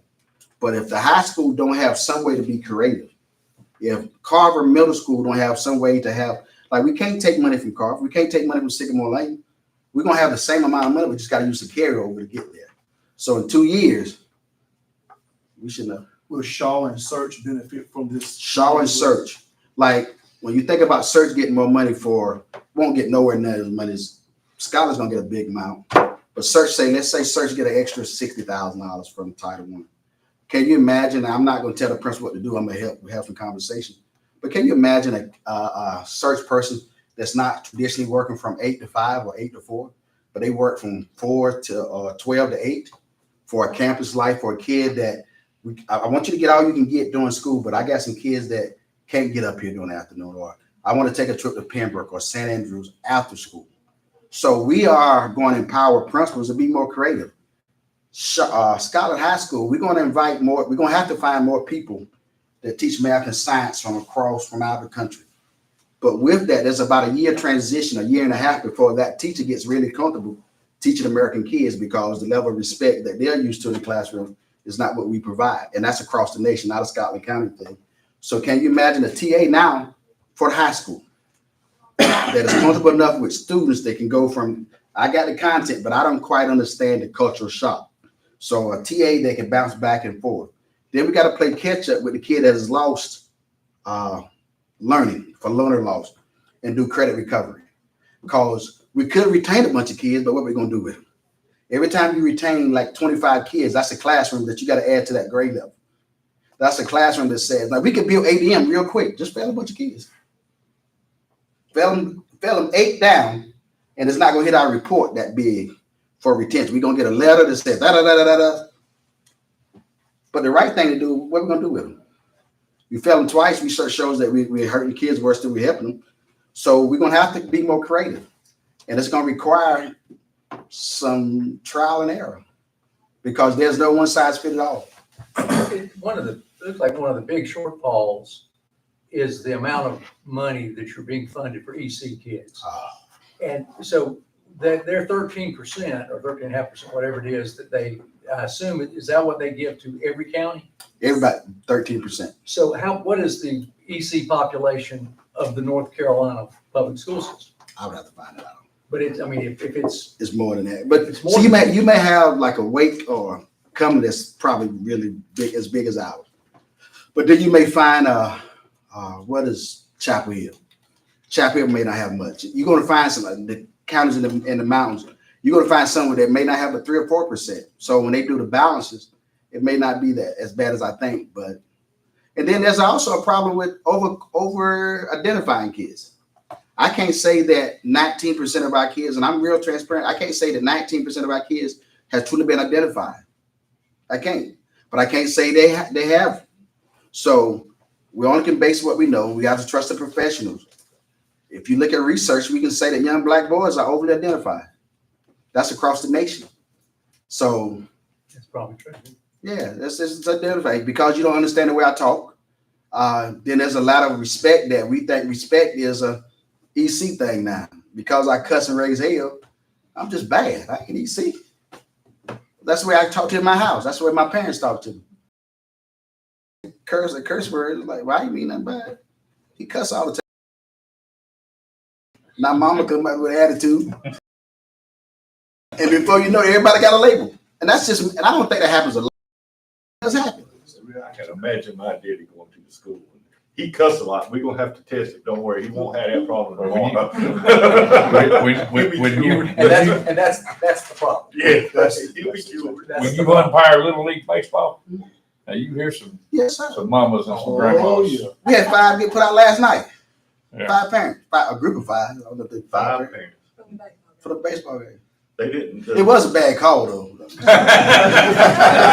part of the game. It was a bad call. Well, they didn't. They had field day. They was right on their decisive way Last they week, said 2 weeks ago, and no parents or grandparents could go because they had a fight there the previous year. This has been a very valuable. Yeah, I don't want to hold up. No problem. And I send an email to the PowerPoint to you, and she can share it with you. But Dr. Ball, thank you. Thank you a lot, sir. We And sure your appreciate staff. it. We really are. Hey, I do a good enough job. I don't see anybody here from. You done a good job. No, there's not gonna be anybody. That's just for me. Okay, well then let's just take a quick 5 minutes. Thank you. We are glad to We'll have go back you. down. Just also, but remember, these are still on, so. Thank you for running. Well,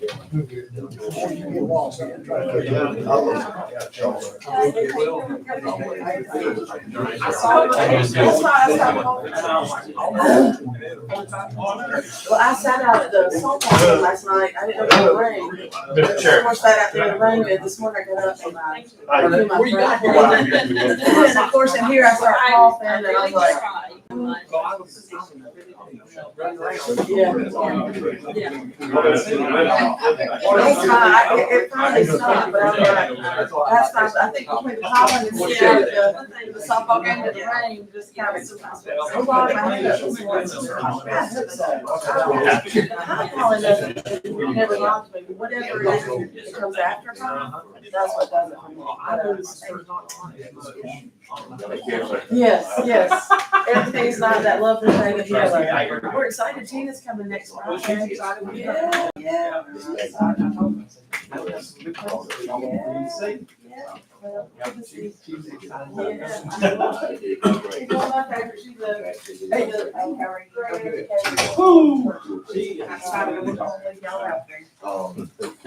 Good, because my key don't work on the phone. And he just got up. Well, that was good. It was good. And he owned up to it.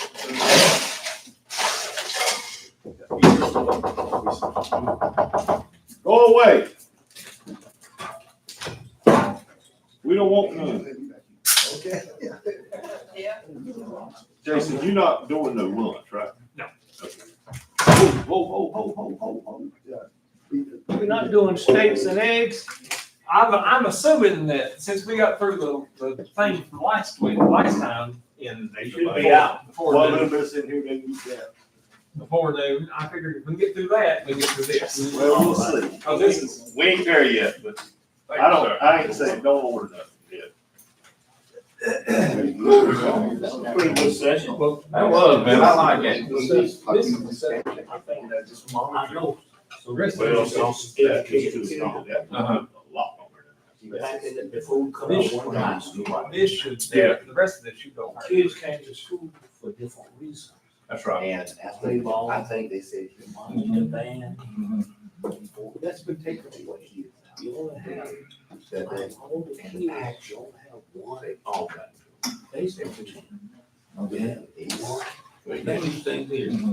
So you had schools, you had other things in school, when you had the 9 high schools. Might get a kid. Sure is. I mean, he's, Well, now, that's a reception school system. some kids came to school back in the day just to drink the bus. They make no living. Oh, that's gone. But they got a little bit of book. But what I would think to do is, I'm getting it says decline. Well, I thought it was somebody knocking on the door. And what I'm saying, all these schools, I didn't have a nurse. I didn't have a counselor. And now you have to have a nurse. a counselor. No. And I'm just. Here I know at South Scotland, and Mr. Gill. Young man here must have whatever problem he got doing whatever. You know, my dad, won't have it. You know, I'm gonna go for I hear issues that you have on teachers. So that, Yeah. No They've had But I did tell you one thing that They've had how to attend. doing You have to something. issues. And that's what I want to do. The new point. Go check this out. If I don't know the Yes. answer, I can get the answer. And then get back. She doesn't just forward it along. The next day, she was at Shaw. I mean, if that could potentially be yourself. Now, people will call me. She was in the air. She really. Got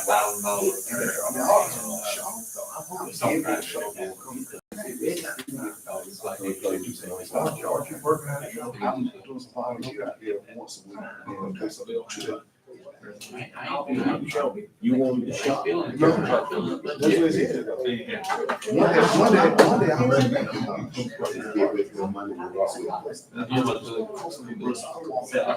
We knew we could use.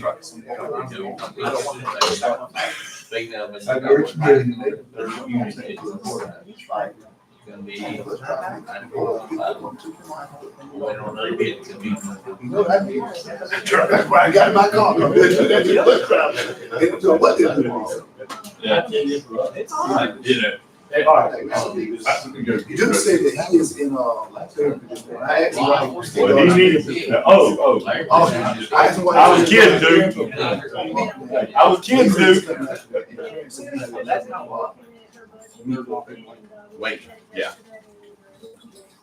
You took the last donut worth to eat.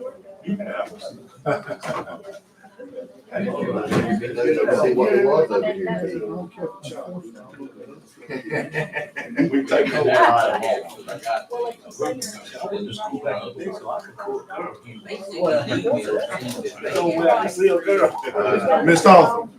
Miss Offer, me too. My kids say, you play sports? I play.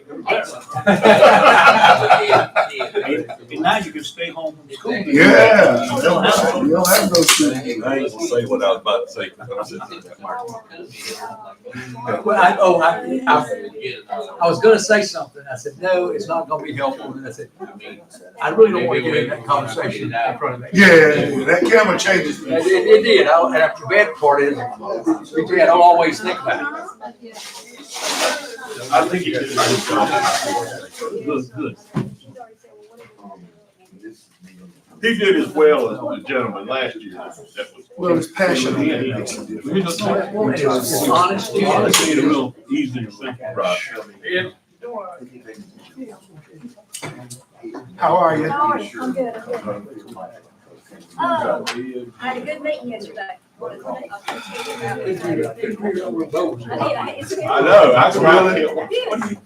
What number? I don't wait to come up. We heard that number. You know, when two people talk, they can use it.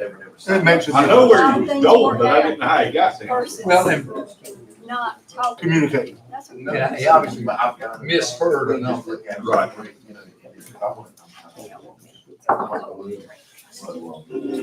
Y'all ready? Yeah. Can I get a couple of? Sorry. I guess. You really have to. If we have to.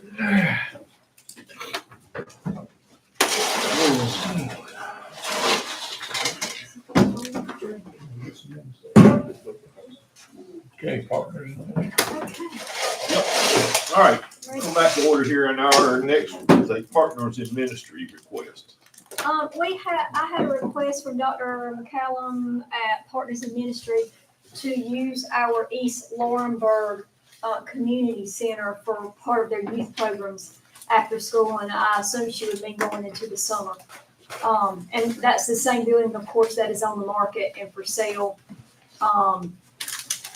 That's the request. They would like to use our building. I talked to our risk manager about that. Of course, we have that building insured. Now, one issue that I did tell the doctor about was that building will have no heat or air because people stripped out the HVAC unit. And so I'm not sure the plan, we don't plan to replace that. You know, we've talked about we'll just reduce the cost of the sale if we get to that point. So that's the request. I told her I would bring it to the board, and they do not have any funding to rent it. She just wants to use it. They'll be able to maintain as far as cleaning and, I mean, they don't have any The money. other thing, she said, any damages they create or any damages that occur, her work team will correct. I personally, I don't have any issue with it because of, it's opportunity to partner with them, but I'm leery with going into the summer especially, and that building not having any heat. Not having any air. I can just see. I would think they would too. I can just see something happening, And I wonder, with us not providing air in there, would we be liable if a child? we're in a lawsuit right now. I didn't want to say that, But no, me either, if a child got overheated. I didn't want to go to that, but Wagram had that issue. We're in a lawsuit in Wagram now over that, Rexon, not having air provided. Are we having any interest in the building? I have not heard anything else. I thought we had one offer. We did, but we didn't accept it. They wanted all three parcels for like the price of one. It was very low.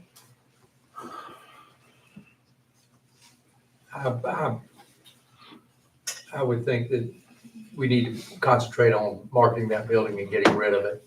Especially if we're not gonna replace the air conditioning. Well, and I think that's I don't think we should a put any good more money reason in it. that we don't want it. We're not gonna replace the unit, and it could just be so warm in there. Well, and we're getting in, like I said, we're getting into that time of year. Right.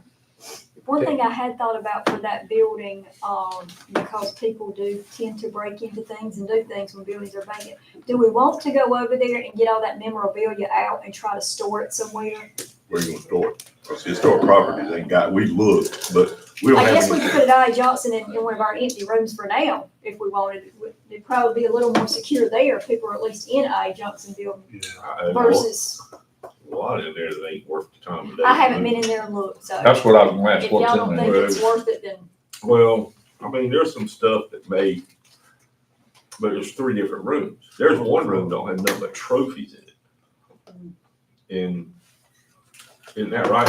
And one room that has these old ledgers, these Yeah. thick manual ledgers from Waverly Mills and all that stuff. And then one room with the memorabilia stuff in it.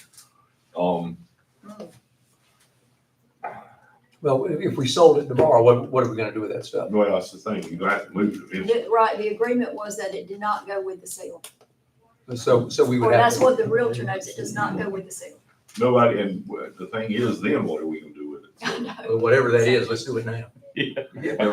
Well, it's- I agree. Historic properties don't have anywhere to put it. They were gonna make a display for East Laurinburg. We ain't got no room. It's all taken up.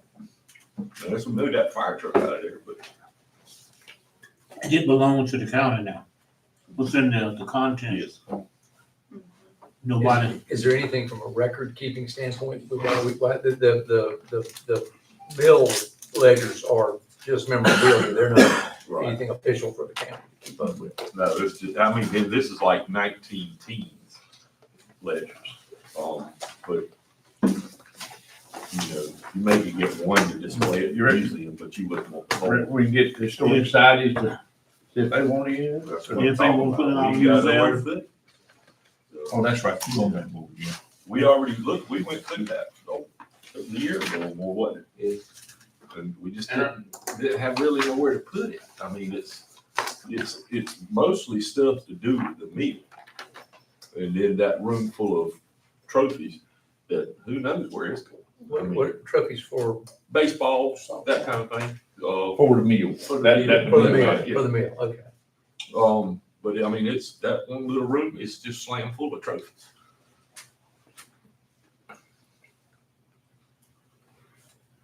I assume Mr. Graham doesn't want to take custody of this room. That's exactly right. Well, right now, it's not hurting anything, and so I can go over there and look around, and I guess if we see a few things that are super valuable or super historical, take those There's out. none of that. There's Oh, nothing over okay. there. There's nothing over there value wise. Well, I mean, all of it's gonna have some historical right. value, but it's not, there's nothing in there that you would say is a rare item or a. So what's your opinion? I think if you've got 20 trophies, you keep 2. Why don't you go over there and look? And then, That's my point. I can't go look And it's not urgent. Like I said, nobody has offered on the building again, so we don't have to do it tomorrow, but. me and Leon and I think Mike was there that day, went through that for historic property. And it was like, where would we put it? You know, what would we do with it? have we listed that with a realtor or anybody? Okay. It's been listed. Yeah, there's a sign up front that says, Large sign, right on Business 74. Would it make it more attractive to have that out of there as far as a sale? I mean. Let me go over there and look. I've never been in that building, so I'll go look in there and see if, if it's all cluttered up. no, it's maybe not it's- disorganized. I wouldn't call it disorganized, but there's one big room, maybe the size of this room with stuff in it. And then there's 2 smaller rooms that have the ledgers and the trophies. So and what was the offer you received? I would have to go back and look at, It seemed like we wanted 85 for the building and they offered us 65 for everything. for all 3 lots, correct, and each land parcel was worth about 10 or so. just the land. But anyway, all right, Yep. moving on, since Okay. we're not gonna, all right, Scotland County Building Use Policy, I'm assuming we're talking about The same. the rec center. Yes, sir. And so you had a few comments after the last meeting, so the version you have, what is in red, was just what was changed in reference to your comments or the direction you gave, about security. That Brian can ask somebody to have multiple security guards if he thinks that's necessary based on the size of the party. Special permission, if alcoholic beverages are going to be served, they have to get that permission from the commissioners. Otherwise, I shored up the fee schedule. Brian said they are already matching in what they practice, and so you'll see they're shored up and they're pretty much they're matching again now, based on if you want a gym, a multi-purpose room, or a smaller room. So I think the only thing to nail down are the hours. And Let me ask 2 questions if I can before we do the hours. absolutely. My first question is for F. Does that give Brian, you flexibility that if an event is held after 7 and it doesn't need security guards, you make that decision or your staff? Or does every event held after 7 require security guards regardless? My question, I'll use, for example, the event that the Republican Party is gonna have. Does that necessitate a security guard? The nature of the event? It's just a banquet. It's not a party, there's no alcohol, I don't think. I think they already plan on having it. But would it require it? You know what I'm saying? Like if I'm having a wedding reception or, a bridal shower, you know what I'm saying? Does that give you the determination to say, this one doesn't need it, but that one does? I don't know. The way it's worded, it says required. That's what I'm at here. Yeah, I mean, I would say if for example, if an event starts at 5 o'clock and ends at 8, I would say a security guard would show up from 7 to 8 during that required time frame to close and, Part of that was about safety for your staff too, right? Right. When they're closing up. So you don't have an individual person, at the facility at given time. I'm cool with it. I just, You need to reword it. right. That's what I'm just looking at. Some events may or may not for the nature of the event, but if it's also just to make sure there's somebody there, then I can understand that too. We don't want to soften it up where your staff doesn't feel comfortable with it. My second question was the deposit. Is that refundable deposit or does that go towards the, okay. I believe it says that in here. I'd have to find it again, but I believe it says that deposit does get refunded after the event. Okay. And there's no damages. So all you need is an answer on the hours for Sunday. Well, no, those were just something I plugged in based on what Scotland Place has done on Saturday, I think, and that's, I threw it on paper.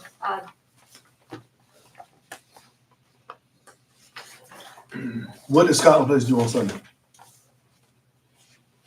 Scotland Place, you can rent it up until 12 a.m. on the weekend. And that includes Sunday, but we've never had anything. Most of them. I think just leave it the same. Well, I think we need to make these things accessible as much as we can. I say leave it the same. Just leave it the same as that. You mean, that would be 12 p.m. to 12 a.m. I went with 12 p.m. because I should say most people. People go to church and our staff go to church. What if somebody wanted to use it for a church? Right, so we can open up like that. I guess we do now. If they wanted to come in at 9 on Sunday morning, they could. So do we need to change that then? Yeah. We'll just leave that 8 to 12 as well for Sunday. And would you need a security guard there if they was using it for a church? Well, you wouldn't have to because this Depends says on the events- church. This says events after 7. The only thing I would caution you about is it's very good to give Brian the ability to choose who's a threat and not. But then you're gonna open yourself up to, why do you think I need a security Scrutiny. guard, but they don't? Yeah, I understand. And that, sometimes that could put him in a difficult position too. Yeah, it should be People policy, don't comparing put, because notes. they'll blame him. Well, could we not put that in our rental price to have us? Or are you, now, wait a minute now, are you making them supply a security guard or we supply a They supply security the guard? money, we get We add the guard. fee on for them to pay. So, so you add the fee on, okay, They pay us. right, and we supply it, okay. And that's a dollar for dollar exchange. Yeah. They pay us 30, we pay security 30. Okay. I've already gotten eaten up about it by some folks. But I mean, I understand. You know what I'm saying? And what? The concern I got was what you just said, putting it in the rental fee, but my response is, I wouldn't want to leave it to April. I'm using, for example, all right, April, you're renting out a building, but you gotta make sure you have security. Cause then I don't know if you're gonna get security or not, you know what I'm saying? Yeah, So that- she may have her cousin show up with her t-shirt saying security. Exactly. Yeah. And then the other thing I got Or they was, say, my brother-in-law's a security guard. or is a deputy sheriff. Oh, So we're gonna have them there and then he doesn't shut. that's my question. Are we our security, is it gonna be a deputy? Or it's gonna be just, it's gonna be a deputy, It's gonna be, or a police officer? Yeah. BLE I mean, certified. we've only had security at Scotland Place and we use off-duty city police officers. Okay, and so then the other issue I got was, if we're having Pastor offer a banquet for his past anniversary, we don't feel like we need a police officer there. no, But according to the policy, they're gonna have to have an officer there If it's after if 7. it's after 7. And most banquets are gonna be a 6 or 7 o'clock event, which is why I brought that up. But I mean, I'm okay, but that's the concern I've heard, and I'm sure we're gonna hear, like, this is Yeah, this kind of event. It's not a party or something, so, you know. I think we've come to the point in America where you need security. Even at the anniversary, I think so. I don't argue that. I've had to have it in my church. I had to call the sheriff, police department. We better. We reached that point. I think so. I think so. I don't argue at all. I'm just sharing what was shared with me, but I'm with it. I'm cool. So does that, we need a motion? Hold on, I think Brian has. We need to take action on that. I was gonna say, on Saturdays, the facility closes at 5, and then we have security on here at 7 o'clock. Do we need to say after regular scheduled business hours, or do we need to specify 7? We originally had that at 5. And then in here, somebody said, well, that's early. I think 7. after business hours would be Okay, more appropriate. so we don't put a time on it. What are business hours Monday through Friday? 7? Tuesday through Friday, it's 9 a.m. to 7 p.m. Saturday, it's 8 to 5. What about Monday? Not open? Not open on Monday. Not open on Sunday, Monday. So if they wanted to rent it On Monday? Monday from 9 to 4 that day, they would need security? Yeah, If we all change day. this? Yeah. Because we're not open. So Sunday and Monday would be a security all-day event potentially. And so I think it ought to be worth, when Okay, you're normally closed, that's when the security has to be there. so I'll make that one change. Good point. Are you okay with that on consensus, or do you want to? Oh, I ain't. Okay. So we don't need to We don't have to come back for that. vote on that. So. Okay, moving along. Social media and public records request. Do they have to vote this as a policy? That's what I was asking. Do you want it, so we need a motion to vote Okay. on that building use policy with the changes? I don't think we need to vote about that change, but I would vote for the That's what I entire thought policy. you were. No, I'm just saying is with what we discussed already. I move we approve the building use policy. We have a motion, we have a second. Second. Have a second. Any other discussion? All in favor? Aye. Any opposed? Thank you. All right, now we'll move on to social media public records request. So this is something I bring up, of course, now someone is trying to sell us something, but that doesn't mean they don't have a point.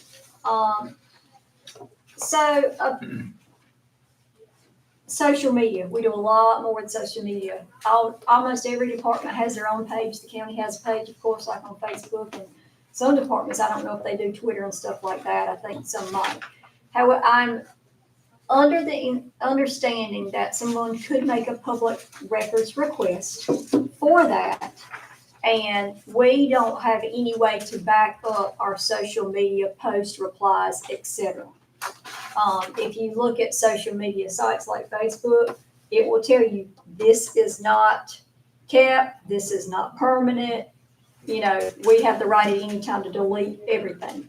So, for, I would guess, a nominal fee for one company, we can get that backed up indefinitely. And there's also like searchable options. If somebody contacted Jason or a department and said, I want all your posts about the John Blue Festival, we could search that and pull everything up and be able to hand that to them. But like I said, my question is that something you want to invest in? I think you're legally required to invest in it. I'm not Okay. saying you have to invest with this company, but I think in order to comply with the the public records law, Okay, and we probably should have had this before, but I do think that it's mandated that we do it. It's not mandated with whom we do it. okay. So this is one quote. I will continue looking because as I was speaking with, I believe it's UBO, who's a company we're working with. They've just changed their name for something else we've worked with for years. As they're looking across our whole county design for efficiency, like copiers, and they are also expanding services to various things. And so I've sent an email to them to say, is this something that you could help us with?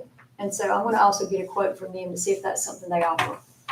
You know, I think, you know, the board probably knows this already, but the public records law in North Carolina is so intentionally broad that anything made or received, and especially in writing, is mandated that it be maintained and access be available to it. So that's something to keep in mind with your communications and what you may feel like you need to save or not save. If it's related to county business, then it should be saved. Well, I think, going back to a couple of years ago when we had that public information request about the railroad issue, in just an email, I think, was it 7,000 pages? But a lot of it was triplicate or duplicate or quadruplicate. And there's some way to fix that. I don't think this does that, but that was an ungodly nightmare with that one, because I want to say it was 6,000 or 7,000 pages. It was a box. Yeah. But it was triplicate, quadruplicate. I mean, it was. The way that email is designed, I can't explain it, but I know you start reading the same things over and over because they're attached to the chain. They were attached, and this attached to that. It was huge. And when it was only maybe 50 emails altogether, it was 6,000 pages of stuff. And I'm not a big social media person, so this is asked out of unknowing ignorance. What kind of social media presence do we have? And is it I know that's something that Dorothy may be doing a lot of.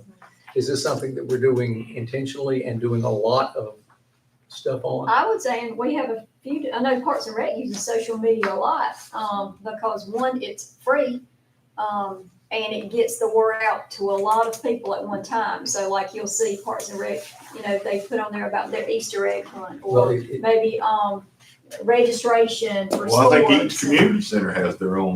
Right, and page. so, that's just one example, but of course, Miss Dorothy, that's what she does for our DSS county. Health Department. Well, it just became not free. Oh, well, that's right, that's right, it's not free anymore. And honestly, I would promote that in, here's an example. It's too big Yeah. to not do, I know that. I've been looking at some examples, some budgets of how we're advertising in places, and I'm thinking, wow, we shouldn't be spending that money because nobody's looking at that. Use your social media that's out there, use that presence or other, so. So this also would back up the YouTube stuff, right? Because I don't think YouTube yes, falls off. Yes. It says on their quote YouTube, so. Mhm. I think you need to pursue it, Yeah. see what other quotes. you can get. And so at the most, right now, it would cost this, but I may come across something at a better price. I know several counties are already using this, some big ones like Wake County is already using this company to back up. So, and we know Civic Plus, we already use them for a couple other things. So, okay, we'll pursue that. Okay, sales tax referendum discussion. I put this in your packet. It came up at your last meeting, and I really didn't know if this was a serious discussion you wanted to have. But if you did, I wanted you to have the information you needed to do that about timeframes, requirements. Ms. Dale Parker from Elections pulled this together for us. And so you can see those first three bullets are a lot of what you would need to know if you want to have that discussion. Well, my biggest question to it is, what does it develop? A 0.25% sales tax increase would mean how much? So we asked this question back in August of 23 to the association. If we had the referendum passed the last time it was on the ballot, we were looking at about a 20% increase to our Article 39, which is our 1 cent tax. And just looking at our fiscal year 22-23 numbers, the association pulled together what they felt like was a fair amount to the question. But if the distribution for our Article 39, it takes into account all of the municipalities and the county together, the total distribution back in 22-23 was 5.3 million. Of that, we would have received 20% of the total, which was a little over $1 million. And that's a half cent or a quarter cent? It's quarter. Quarter. I don't And think that's we could hire additional. That's in addition to, Half cent's how you Okay. doing. It would generate how much? Quarter is all. 20% of whatever our total I thought- distribution would be, and the I read estimated somewhere it was calculation half. back in 22-23 would have been about $1 million. Yeah, I see, she's Little over. 4%. So now, so 5.3 million total, 1.5 million county. Is the rest of that It distributed gets out distributed to the other, yes. municipalities at whatever rate Whatever the we rate do is. it now, however the formula is. So the city probably would realize more than the county would. Possibly. Or somebody is, if it's that big a difference, $4 million between Wagram, Gibson and Lombard. Aren't there some restrictions on what the funds may be used for as well? I was about to say, could we restrict it to something? I think the I legislature did restricted it. ask that question and was told we would not want to do that because that would put us in, not put us in a good place. Well, I thought the state had imposed restrictions on the usage of. They do for, I guess with the Article 39, they don't, but with the 40 and 42, they do So with the this is schools. unrestricted. This would be unrestricted. I think they said the last time in 2018, whenever it was on the ballot, that you couldn't dedicate. You couldn't say That's it's what, gonna Right, be yeah. specifically. that's what they said. Right. Yeah. Brian, do you remember? I do. You couldn't, at the time that you're putting it on the ballot, you can't say on the ballot it's gonna be used for this, Right. but the commissioners could earmark it. Right, which is what I think they were doing last time, but he couldn't say that on the ballot or Right. whatever. Because I just think it would be to our disadvantage if it wasn't restricted, you know? Yeah, I mean, if you if we look, don't state what we're gonna use it Earmark for. it, Yeah, I it agree with look that. right here, it says number 4. Letter C tells you what the language you can have on your ballot. Basically, it says, Oh, got you. And what we're gonna use it for a sports complex. To build it up. That's what. In 2018, that was the plan. Last That was time. the plan, Yeah, yeah. What will we do with it this time? Apply to our general funds. we need it to Property operate. tax reduction. Yeah. I wouldn't, that's, I'm not committing to that. I'm Yeah. just talking. That's why it says discussion. It would Yeah. sell for sure. Well, I mean, you're gonna, this means more travelers are paying for more of our local than our local. Especially with the interstate, with it turning into an interstate, But but building all these restaurants. 1.5 1.5 million, of course, and like I said, I think the city's gonna get more than that out of it. 1.5, that'd be what, like 6 cents on our tax rate? 1.5, What do we was say? it $250,000 a cent? 5 or 6. About 6 cents on Let our me tax throw out rate. this question. At our public forum, when someone come and asks us how it's gonna be used, Mr. Chairman, how you gonna explain? Property tax reduction. I ain't gonna commit to a dollar amount on the property tax reduction. The property tax reduction would be that way we're not in the corner of, well, we got to use it for this, or we got, Well, if you said property tax reduction, that's what's gonna go out in the media. Yeah. I'm just throwing that out. there. Okay. Yeah. You wouldn't necessarily say that. No, And I think that's the good direction to go. I'm trying to figure out how to word it. it wouldn't be worded that way. So Yeah. what you're talking about in my mind is with everything going up and the needs of the county, we're not gonna be able to stay at our current tax rate unless we do something different.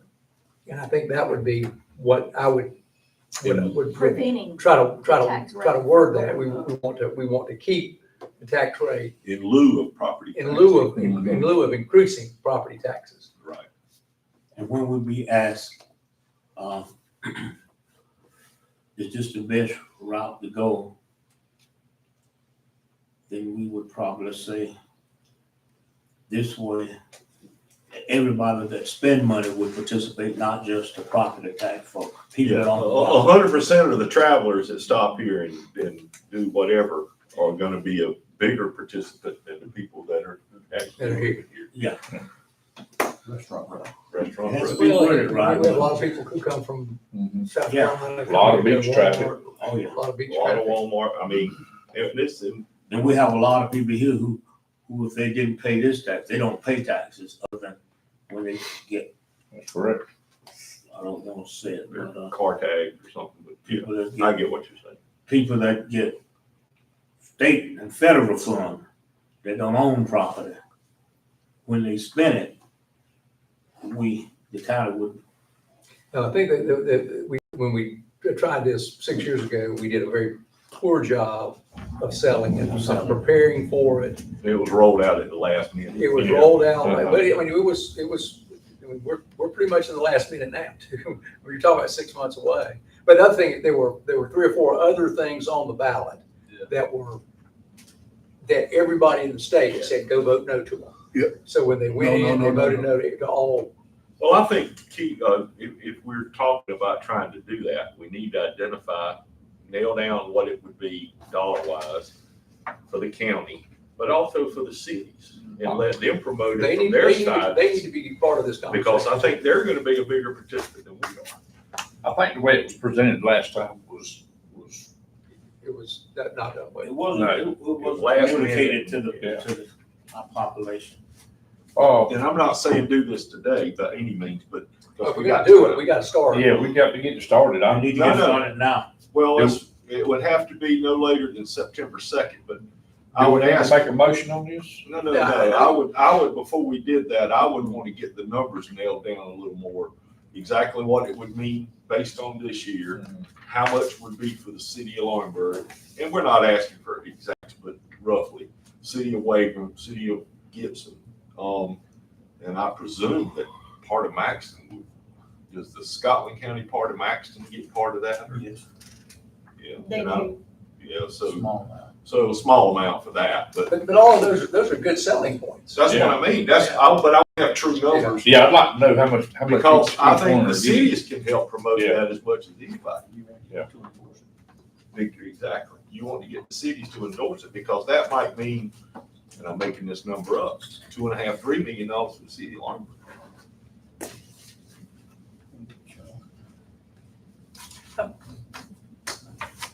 I know it's more than what we get. So. And I'm it's not based sure on whatever the why. formula, Why would they get more? Population. because of their population and there's a formula out there. Well, there's not more people in the city of Laurinburg than there are in Scotland County. Those people who are in the city live here too. But But if it's collected in the city, is where is my understanding of what that, they get part based on that formula that the state has.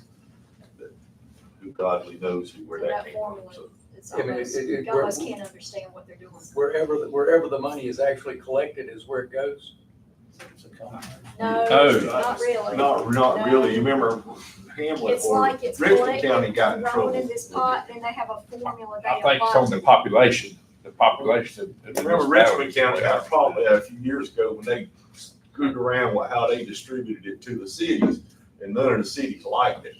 And, because it wasn't balancing for the population or whatever, That's or when how all- much was spent. That's So, when all the commissioners got defeated. yeah, basically, Yeah. that's when they didn't change the tax, they changed how they distributed. Yeah, and all the board got kicked off. Really? Yeah. Wow. That's why they have a different board in the Yeah. You're one of them. I remember that. I don't remember why, but. But I mean, I'm, for my part of this discussion today, I'm just saying, let's nail down the numbers a little bit more. And if we can by our May meeting, no, and then we can start maybe from there. So, Is there anything else you can think of us doing between now and the May meeting? I would have a Anything conversation legal, with this, Ed, or- somebody needs to have a conversation with the city. I think the cities, yeah, we need to get with them Yeah. and find out what their take is on it, because can't imagine that they would be against it, at all. But this one doesn't need to be a last minute rollout like the last one. Yeah. So, It has to be really communicated. right. Yeah. Board, all of us need to be saying the same thing, and because the last time I agree. I was pushing it, and But we have a lot of out of county people traveling that shop here, that do whatever here, that will participate in this. And that Take some of beach the traffic is Take the unbelievable. pressure off Yeah. of some of the local. You go downtown to some of the restaurants in the summertime and they're full, Well- but nobody's from here. Well, you get off you don't know anybody there. 74, You don't know nobody there. You can't go to Smithfield's. Right. They're parked Yeah, I mean, it, everywhere. Out of you all walk in their there, it's full of strangers, stores, you don't that know nobody. Smithfield is their busiest store that they have in their entire, I believe it on the Sunday afternoon. Which store? the Smithfield. Oh, yeah, I don't doubt that. Okay, so we'll get that for the next one. I guess we can ask whoever knows how to calculate that. Okay, I can get that.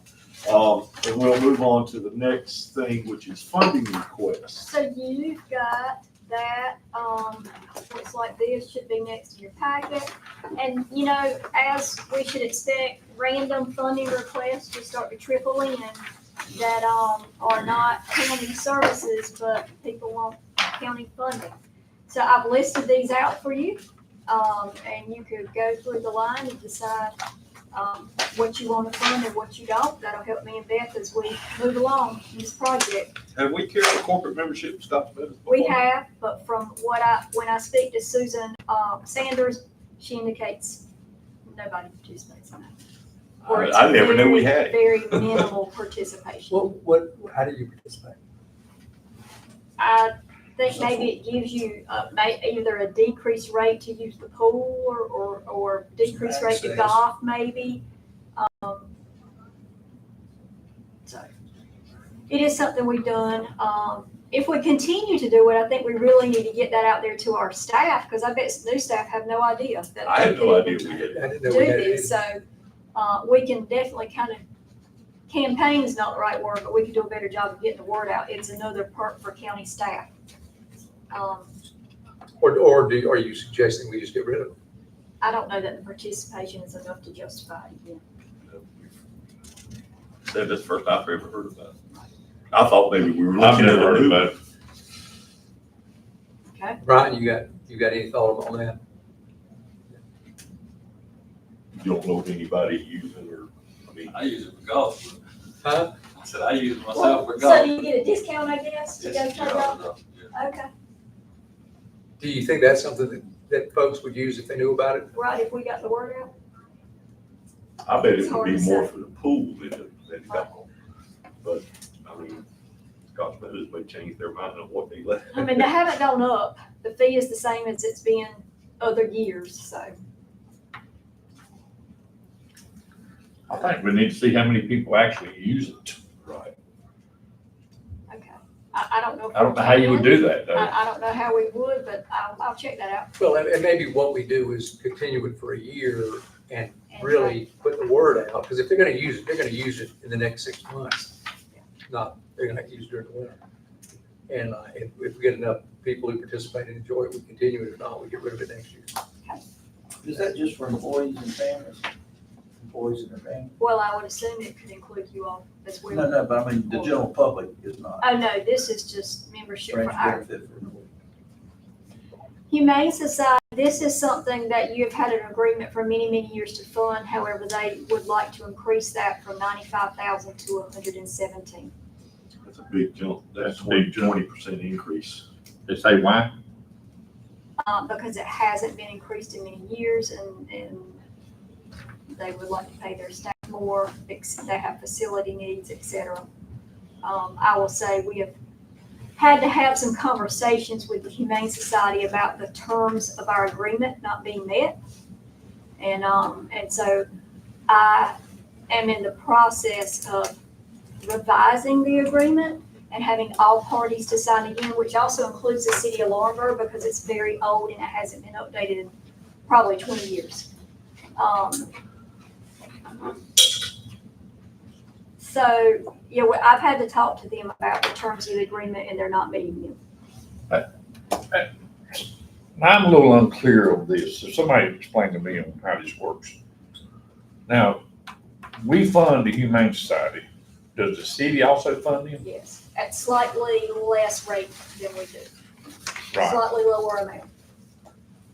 okay, but now, but the animal control, we pay the animal control. We also pay 2 animal control officers, and the city has an animal control officer. Okay. Okay, but, so do, but that's all the money we give the Humane Society right there? That's correct.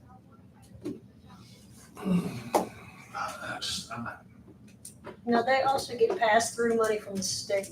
Right, that's not their only That's what fund. I was looking at Sorry, that that's too. not their only. That's not their only funding source. That's what I'm wondering, They yeah. get money from United Way, and they probably have their own fundraising efforts. She is, the director is also looking at taking the capacity down. She doesn't not want to have as many animals there. They have a certain license for X number, but she wants to lower that. I mean, I'm probably good. I know it's been a while since, I don't know about this over 20% increase, but maybe a 15% would take it 100 to 110. Well, I'm gonna say, you know, it might be working for in the city, but it ain't working for in the county. That's why I said I've had to have conversations Because about the terms of the agreement. We have a terrible problem within the county with animals, with dogs and cats. I mean, it's awful. I mean, it's like we ain't even got a dog pound, so to speak. I think we may also want to look at the model of how they are provided this funding. I think now, Beth, are they just provided the funding at the beginning of the year? They get quarterly installments. Okay. And- But I think those need to be based on, are they living up to the agreement? When I talked to animal control in the past, before I become a commissioner and after I become a commissioner, you know, what I would hear out of them, we have no place to take them. Correct. Go ahead. You are purchasing the guarantee of pens for when animal control has to pick up animals. That's what your agreement is purchasing. And that is what I've had to have conversations about. To your point, we are told you can't bring any animals. Animal control is being told they can't bring any more animals out. Yes. I was about to say, to the defense of the animal control, Board of Health, this has been an ongoing conversation. Of course, they've had staffing issues at Humane Society, but Board of Health has had issues with, it's just not been a good relationship working with the Humane Society. Although we invested this money, that relationship has just been awful. That's where I was going next. And it with reflects BJ. I poorly was on told the same county. thing. Yeah.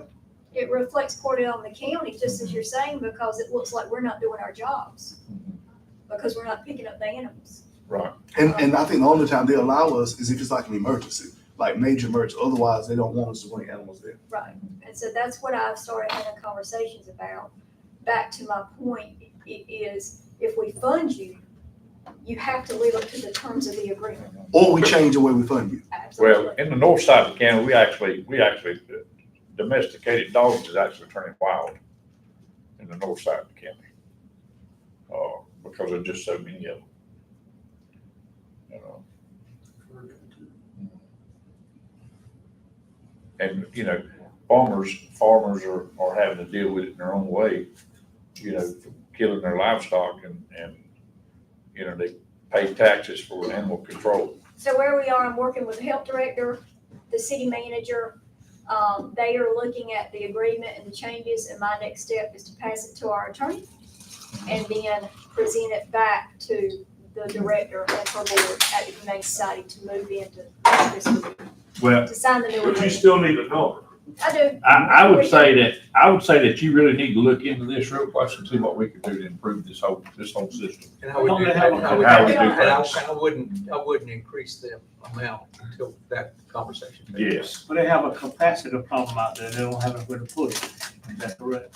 We don't know. I We don't don't think know. We that. already had a meeting, the health director, They want to decrease the capacity. That's what she said. They want to decrease their capacity. the health director, myself and the city manager have already, and the Humane Society director have already met about it. Because they don't have the capacity to handle what they have now. Well, I know nobody wants to hear Is this. that it? Nobody likes to talk They want about to this. reduce the number. Yeah, they want to reduce the number of animals they got coming in now. I get that. But why? is because they are at capacity that they can't take, they don't have the room for them. No, they have a permit for X amount of animals. They just want to reduce that. Sometimes From what they are capable of doing, that's what I'm saying. Exactly. you can Right. choose to put 2 dogs in one pen, and you're allowed to do that, or you can choose to put 1. So decisions like that can play into if you say you're at capacity or not. Oh, okay. Cause I know I was at a restaurant, somebody had put out a cat. And I just couldn't see the cat, just around there trying to find love. I took the cat down there and, they didn't wanna take the cat. And I told them, you have to take this cat. Okay? John, you know I live right there at the recycling center, right there at the, by the fire department. And now you talking about a hot spot for people dropping dogs off. I mean, it's they'll drop off a litter of pups just about every week, right there. And, I suggest to move forward before you make a decision on the amount. Ms. Deaver at the health department has started doing some of her own data tracking. Let's invite her back to your next meeting. She can give you better ideas of what. That looks. But you need some idea of, I ain't asking for a vote, but you need an idea It would be helpful. for I agree budgeting. For- I agree with Commissioner Gibson. Leave it as is. Somebody did. And I'm fine with that. I'm just, so they'll have direction in the budget as to what to do. I think at least for right now, I would leave it at the current number, and if you make a change in the next couple of months, that's fine after some conversations, but if not, it stays where it is. but that's a real problem. That's something we really need to be looking at. Well, if we've got a problem with our relationship with that group, we need to do what we can to improve that too.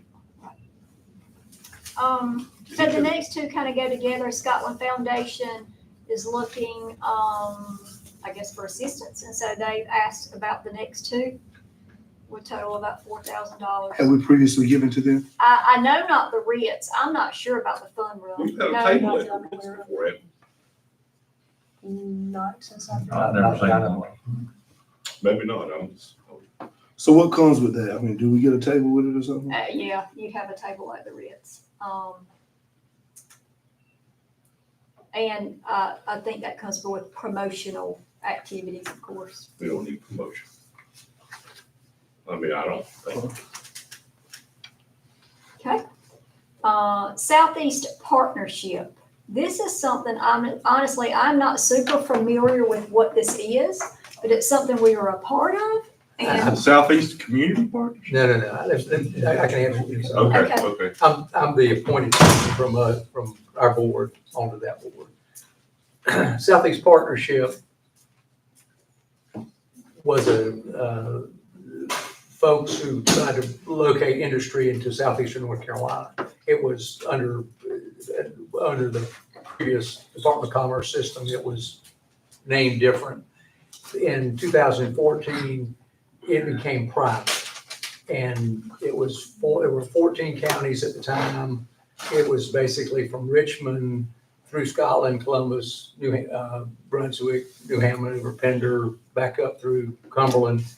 There were 20,000, it cost us $20,000 a year to be a part of it. Just as a piece of information, last year, the year before, they gave to Scotland County $262,000 toward our spec building. Is that what that went toward? Yes, sir. And so we've already gotten more money back from it than we've put in it. Probably not to say all of this. They expanded to 15 members, which I was okay with. 2 or 3 years later, probably in 17 or 18, they expanded to 18 members. There's a board that consists of representatives from each of those counties. You also have private members. ZB Pates from Scotland County pays $10,000 to have a seat on the board. There's probably about $600,000 or $700,000 or $800,000 worth of money that comes into them from the private sources. There's probably at 14 counties times 20,000 was 280,000. Went to 15. That was 300,000. They ended up adding 3 more and we went to 18. The Scotland County representative on their board voted against that. A couple of years later, they decided to go from 18 to 20. The Scotland County representative voted against that and spoke that if you're not going to increase your staff, everybody's getting a little smaller piece of the pie. And us being one of the 5 or 6 smaller counties in the group, I was afraid we weren't going to get the attention that we probably had gotten previously. My thought to you is I think that has turned out to be accurate because they still haven't added significantly to their staff. Do I think it's still worth the investment? I'm going to say yes. I didn't invite Mark to this meeting, but I don't know whether he has an opinion, and after he expresses it, I may wish I hadn't asked him that. But my sense is we still get leads from them. The things that we've done successfully in the last 2 or 3 years, I'm not sure any of that was originated by them. I know Tobacco was not. It's probably one of the better places for us to get leads. I don't know, Mark, does it come from that NC, whatever the economic development engine is up there to Southeastern to us, or does that come directly to us? The state funnels everything through a regional co-op, Which is going to be Southeast. for us, north and southeast. So I'm sure we're still getting some referrals from that. Do I think we've gotten our money's worth in the past? The answer to that is yes. They've also have asked for more money from the legislature. If they get that, that's how we got that pass-through money a couple of years ago, and there's probably going to be more of that done. So I think it's still probably an appropriate expenditure of money. We've spent $20,000 a year each year for at least since 2014.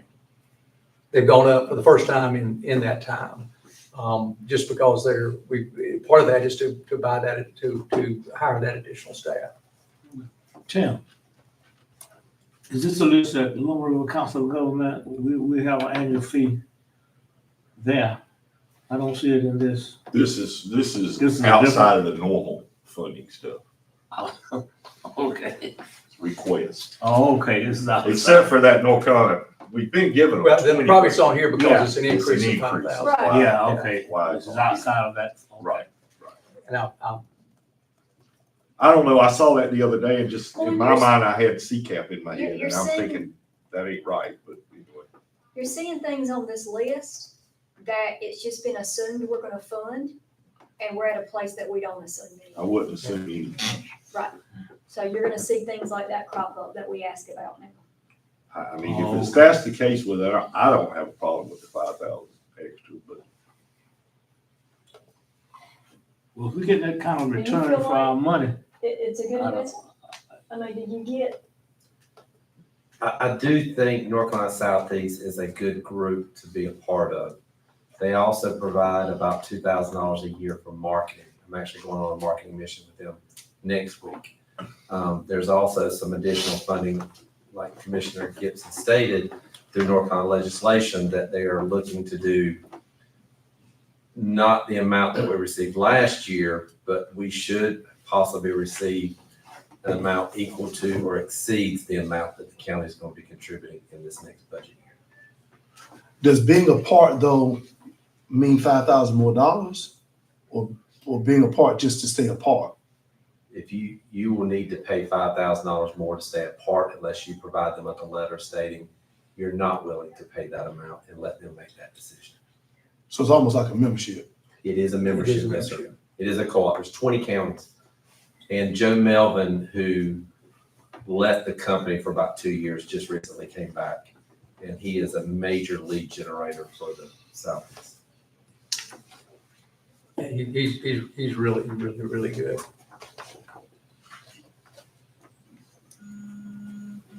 so I hear that we're okay with the 5. I would recommend that we spend the extra $5. And I will tell you this, I think their plan is to go up 5,000 this year and maybe 5,000 next year. They feel like they need to be. But I don't think they're gonna do that every year. They wanted to go up 10,000. They decided to do it in 5,000 increments. Now, you appointed to that through EDC or through us? Through you. Gotcha. Scotland Memorial is also a contributing partner to that. They came on board when David Pope became the new chairman.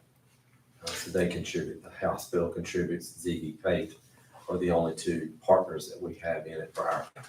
Well, there are a lot of partners in that, from the southeastern part of North Carolina are good for us to be a part of. All the utilities, a lot of the hospitals, the airports. It's a good meeting place of folks. We moved on from the foundation. Did we agree to those numbers too?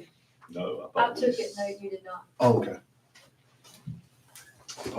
Okay, so moving down to the next one is Lawful Place, Piedmont Health Services, Sickle Cell Agency. We I take just- these last three that, We just get these later. Well, I do need to talk about Arts Council, but, I mean, I don't know that I recommend those. We just get letters in the mail, you know, like the sickle cell was just a letter in the mail. The Beaver Management Assistance Program, I looked at that a little bit. I asked Amy Miller of Soil and Water and Randy Wood. That $6,000 gets you hooked up with a state program that goes out and trains landowners how to deal with this problem, but it doesn't correct the problem for them. yeah, I thought the same thing about that because there's actually companies that you hire to do that. Correct. Yeah, And, I don't think we need that yet.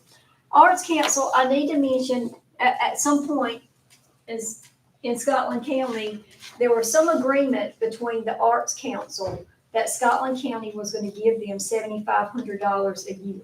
And that was gonna come out, half out of Parks and Rec's budget and half out of the library budget. But the agreement was that, and Brian can speak to this, that these two agencies of the county and the Arts Council would have some kind of collaborative agreement for services.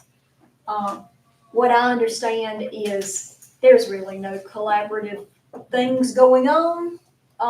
never Brian heard of can that. speak to any experience he has had with that. And again, I'm not gonna assume that we're just gonna keep providing this funding. How much have we been funding outside of ARPA money? Because I know That is some, just the 75, and to give a little bit of background, when the Arts Council came into play, and Whit may have been the only one on the board at that time, and if I'm remembering correctly, that when they officially came to the board, when the council was getting started, they were looking for interest from the county.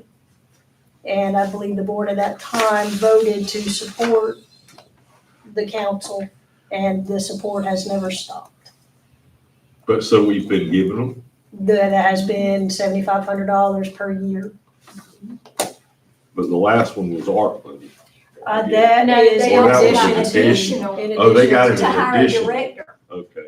Now, I remember that. I asked them, I asked them last week, do you intend to request funds? Because again, I'm not gonna budget money for unmandated services, unless people make requests. And I was told I would get a letter of request, and I haven't yet. My concern here is, once we fund something like this, they don't come back and make a presentation of inform us of anything, is that correct? That's correct. So no funding until that happens. You know, I need to know what I'm funding. Yeah, and with what Beth has just said, I'm trying to remember any of those conversations, and I think our thought was that there are some things that having an active arts council would be good to have it within our county. And if they did things with our Parks and Rec, and if they did some things with the library, cultural things, I think in the summer reading program at the library or things like that, that we wouldn't necessarily have to give the money directly to the Arts Council, but we can make it a partnership between the Arts Council and the library for some programs that we would help fund. And the same was true of Parks and Rec, although I don't remember exactly what that was going to be. I think that was the thinking as to why we did that. But that's not what's happening. Okay, but that may not be out, that's. But that sounds like what I get from history, but what's been happening is, here's your funding, and I don't know that we do any programs together. But does it still come half of that from Parks and Rec And and half half from from the what? library? Mhm. That probably needs to be addressed more than anything. Absolutely. You know, when someone make a paper request, but don't come before you to present it and give you information, that's not the way you give out funds. I'm with you. So I'm just saying. Tell them they should bring the letter to the next meeting. Yeah. Well, and like I said, I am waiting on the letter. That was last week. And so, Cause I can't explain what you do. And I would say if they don't submit you a letter, you don't fund. well, then it's either, right, you haven't even made a request. Yeah. At that if point. they don't, I'm with John. Let them bring the letter to the next meeting. they need to come. And so I can ask a question. I can ask a letter of question. And when citizens ask me questions, and I'm like, that's bad. So let them come. They should come and make a request. And nothing on the Beaver request, right? All right. What was the Scotch Meadows request? $1,000. We're part of a membership fee that allows our What do we county, decide on that? We're gonna do that or not? What does it do? that allows our county staff to get a reduced rate to play golf and use the pool during the summertime. Does our staff utilize those things? We feel like nobody on staff knows it exists. Susan Butler says I they never heard don't, but I don't think we do a good job of letting people know. So I think we need to get the word out there to our county staff. So we saying keep doing it? But we're saying, Try it another year. try it a and year see how and many- advertise it and see if people But take track advantage of it. track the participation. Did you know we were part of it? I didn't know we was I part don't of it. think anybody did. So That was the first I ever heard of it. I Do we wouldn't get know. that? If you only Okay. have kids that can make it. Well, moving on here, so, Okay. the next item, I was asked to take that off of the agenda into the next meeting. So What's that? item 11, Oh, okay. we can remove. We'll go to item 12, which is fiscal year 2025 budgeting update. That's what we're gonna do, right? well, I'll make a brief statement and Beth can talk about anything she, you don't have much of an update on this. We're only a couple of weeks out since the last time we were together at a budget discussion. What Beth did pull together for you was you wanted to see fiscal year 24, what was budgeted versus this upcoming year and what has been budgeted. And so, these are very preliminary numbers, and so they will change. Where we are in the process is we have concluded all our meetings with department heads last Friday. I also sent another message out to department heads asking if what they originally presented, if they could work on reducing operation costs by another 10%. I know that is a very hard ask. But I also made department heads a commitment during meetings that they were a part of this budget process.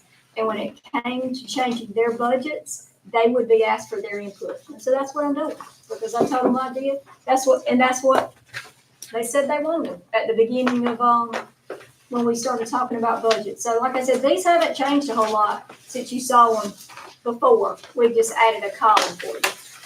Which is what we asked for. And my first take on this is I appreciate conservative numbers and people taking a look at things. A lot of this is wish list stuff. Just 4 departments is our $6 million deficit. Those increases. Yeah, those increases in just 4 departments is the $6 million. But without that said, I think we may be under projecting some on our, not so much our ad valorem, but maybe on our sales tax. Take out the quarter-cent thing, just, I'm talking, 10th of a percent increase in sales tax year over year, I think is gonna be, and I don't know if we get that from the state or. We've just looked at our trend. There is a webinar tomorrow with the state that I've signed up for that specifically is gonna talk about where they think revenues are going from sales tax. So I just think we're a couple $100,000 at least away from that on the sales tax, just because of inflation. Number one, that's gonna drive sales tax up because goods cost more. And I think a 0.1% increase in that's probably not gonna, I wouldn't really question a lot of the other stuff. Other than, I'm assuming other sources had to do something with that ARP money coming in and out. So the other sources was some of the ARP dollars that were appropriated for specific projects. Okay. And then fund balance that was used for one-time capital And we purposes. still have ARP money, but it's dedicated, right? Or it's, What is remaining has been dedicated. right, like the water project and whatever else we're doing with that. The ever famous miscellaneous revenues, but I mean, there's a lot of room in here in expenditures Now, to fix our deficit, I think. the majority of the miscellaneous revenue is the school's lease payment. So that is in that category. Does anybody else see anything in there that jumps off the page at you? I mean, we see the big increases in certain areas, but, which is probably not, I mean, always ask for it, but that don't mean you're gonna get it.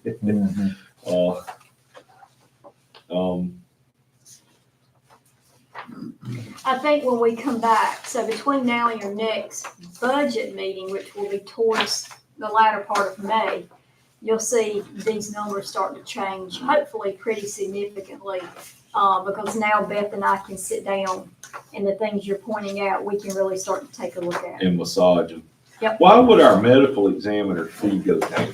I'm sorry, our medical examiner fee goes down. So that, it doesn't necessarily have to do with the services that are provided by the actual medical examiners. The state sends us invoices every month.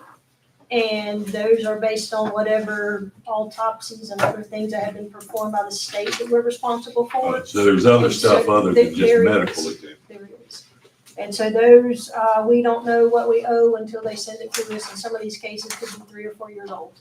I mean, there was one on here, I think it was the sheriff, it was $1.1 million increase in the sheriff's budget. That's what I'm saying, Beth. And that's Yeah. considering in last year's, we had $500,000 in medical bills on one guy. So I don't know if that shows under sheriff or jail, but And we have Same to, thing. we Same have to remember too, that in the beginning, ARPA dollars were used to supplement the sheriff's salaries. yeah. Oh, we knew this day was coming when that ARPA money went out. So that accounts for part of the other increases comparing. I think we don't have no choice but the quarter-cent taxes. Or Yeah, but that's taxes. not gonna help this. No, I know that. I'm just saying. I'll just. And just so everybody's clear, because I asked this question to April, this is building in a 2% COLA, right? That's correct. And that also is with the progressive plan is in there, the benefit increases that Right. things we've received so far, everything that we actually had hard numbers for, they are in here. We don't need to know COLA. That would be, Commissioner Gibson made that comment. Make sure you specify which. His phone number is. I just watch how the eyes in the room change. They say, what? Be sure to call him about 10:30 at night. He'll be more attentive. Wake up all his children. Yeah. Please don't. Anyway, so there's more questions, but until y'all go through here and massage these numbers, there's really no need going through. I agree, I agree. Unless somebody else wants something they want to talk about. So we'll move on to the next item is the days at the EOC. You should have a quote in front of you for building that and what it would be to do that. Now, I'm not sure would we need to take bids on it, or could we just do? That's underneath the threshold. So we could do it without a but bid process. don't mention the name of that that's on that. I'm not. But just for that simple reason. That's half of what I thought it would be. It's less than what I thought. That's a good price, actually. Well, I got 2 questions. Based upon the pictures we voted on, what is this? I'll let Mike answer. That was the picture that I was presented with that you had approved. It just so happened there is a local facility that has that available to you to actually view it. Is there a reason we can't say what it is out loud? Yes. What the There's, deal? there's something similar No, in not this, Waco. I mean, Oh, I'm sorry. I thought you were- where the Gotcha. one is that looks Can you like this. send us the picture that we all agreed upon? So we have an idea. Yeah, we We can have talk three about the different one that exists. Oh, yeah, yeah, The but I don't know what that example, one which looks is like. So I'm Town saying, Hall, but, Okay. I want to know what it looks like. but you get a picture of it. My second question is, Mr. Attorney, there were some issues with the monies that were used to build the EOC, and did we get that straightened out? Yeah, there was a memorandum of understanding But you were supposed to figure do that there was supposed to be, To build the what?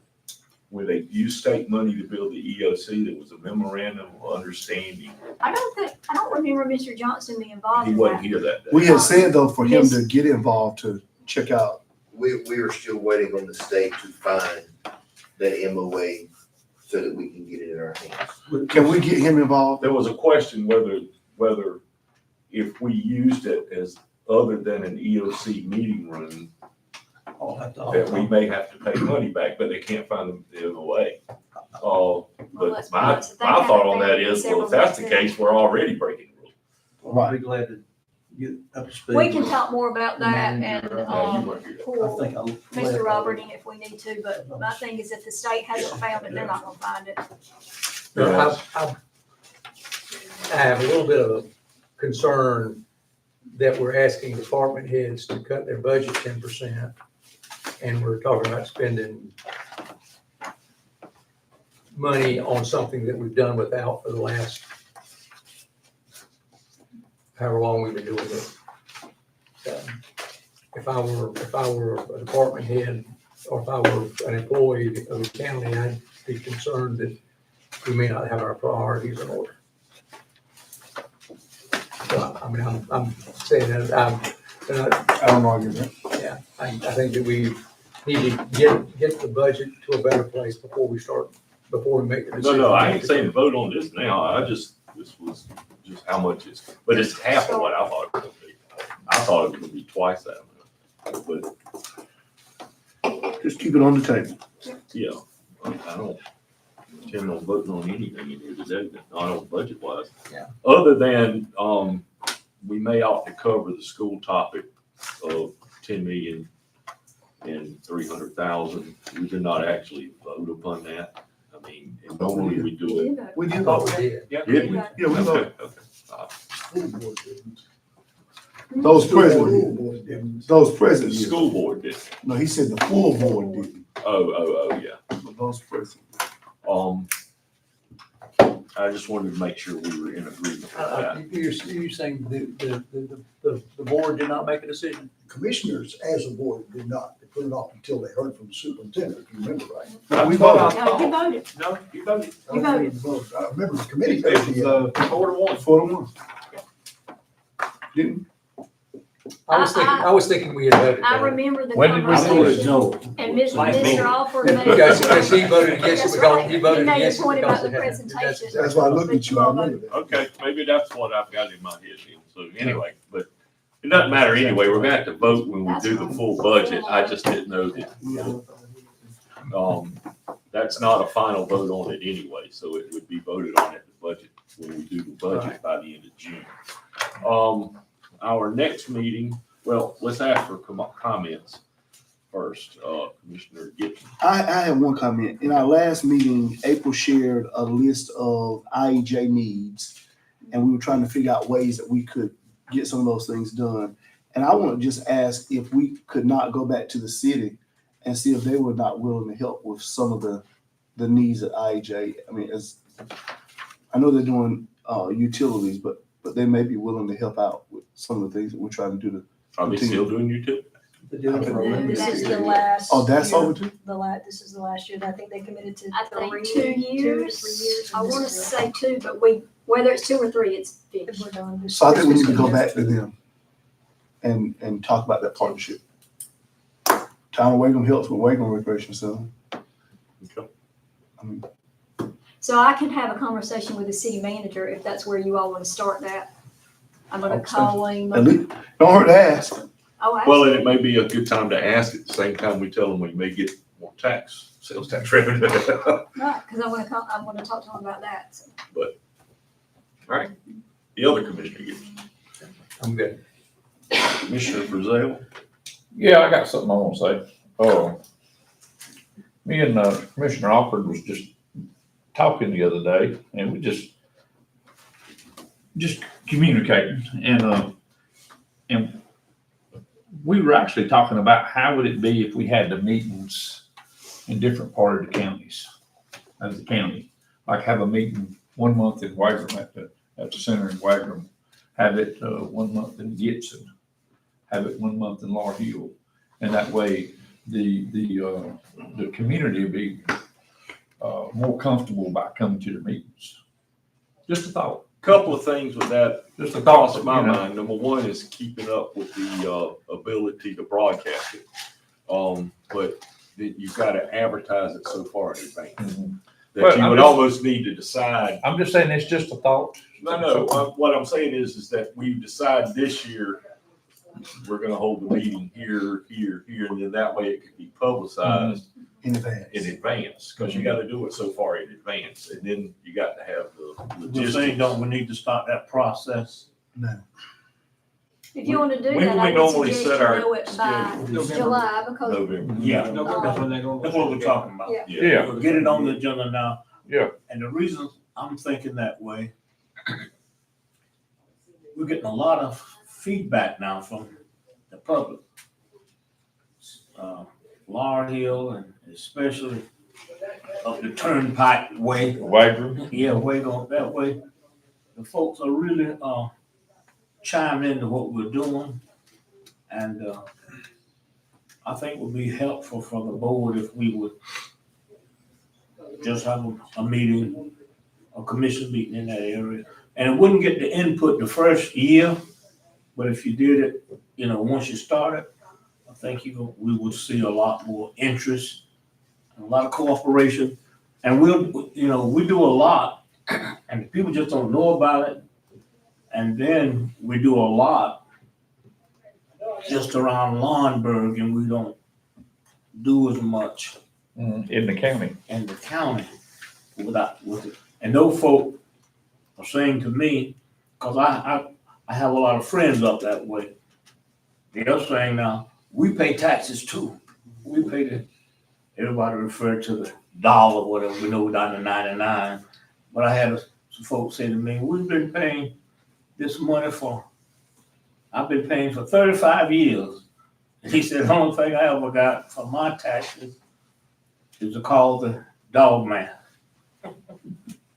And he ain't got nowhere to put him. And that's not Taking the boat out. No, they've already took my house. That's reality, and I'm like, we need to do better than that as a board. I think that's a good idea, John. I think if we could do it, well, we could have a meeting 1 month in Gibson. Because you got a lot of people, believe it or not, now, this might sound strange, but I actually know people that only comes to Lauenburg twice a year, that live in Wagram. And they don't come to Lauenburg about twice a year.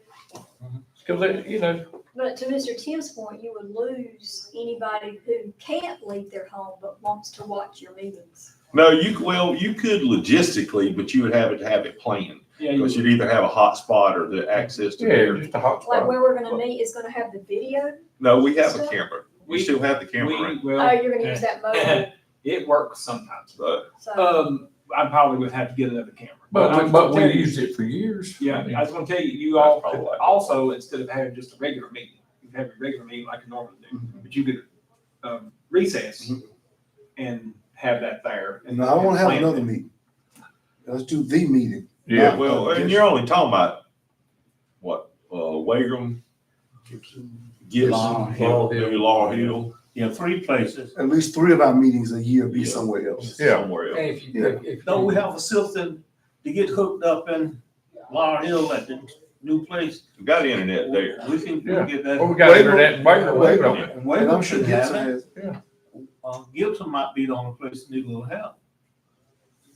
I agree. So with 3 of our meetings for next year, we want to schedule them out in the county. Yeah. Let's do it. Yeah. Let's do it. Be looking at that when you come up for the schedule in November. Okay. So of how the best way to do that. Because when you, But when does you, that, if you made the schedule for fiscal year, you mean for a calendar year, you've already made it for 2024. Right. Yeah, that's what I So mean. you're So talking it'd be about for calendar year 25. 2025. Right. on there, okay. When you do that for a regular meeting, it's like you're changing your regular meeting. Right. So you'd have to publish a You still have to resolution publish it, right? for 7 days or whatever. I think it's 7 I days. know we've already made the schedule for 2024, but pushing out 2025 is a little, But something's a little long. You can. It's You got to we- decide we- which we month wanna you back want. that I mean, we're the commissioners, can't we change? Yeah, that's on winter 2025. Yeah, that's too long. If Yeah. if you're gonna do it, I'd go ahead and do it Yeah. in 24. Yeah. And you don't have to do all three in 24, but at least start the process. Yeah. I would, maybe start about Do two of them at least. July. That way we get budget out of the way. Look at it from July to the end of the year, because you got to get planned with the site and how are you going to do the video or audio or whatever. So. I would That's too suggest long. I'll be- going somewhere that's already has internet. I think it'd be a good idea to get to get more people involved on what's going on in the county. And I guess, I don't know of any other that conflict with our, like, Wagram don't meet the same night we No, meet. this is on Thursday. All theirs on Thursday. Gibson's too. Gibson too, so it wouldn't conflict with anybody. Well, John is actually the one that brought it up, and I used it as my comments, and I thank you, John. But, I think it's a great idea myself. I was really impressed with it. That's a good idea. You have anything else? No, that's it. Okay, the only thing I would say is, I think you sent out, or somebody sent out about the water meetings up on North Turnpike, later this month. I will not be at either one because I'll still be out of the country. Now, that's 2 meetings, right? Yes, sir. 23rd and 30th. But that, people don't need to attend both, it's just 2 meetings to try Oh. to capture. Capture more people, but it's the same meeting. Right, Both will be the right. same meeting. They're at 6. What? They're at 6 o'clock. Yes, sir. Mhm. And I will be available for the 23rd. I will not be in town the 30th. I will be in Scotland, but not Scotland County. I will be available for both of them. And I wanna, if nothing else, if our engineer company can't be there, at least get Mr. Blackwell, Jim Blackwell there. Yeah, I'd have somebody there. That can answer any technical questions that might come up. Okay, anything else? If not, we will take a motion to adjourn until our May 6th meeting. So moved. Second. Motion second, all approved. Aye. Any opposed? All right, Good job, gang. good adjourn.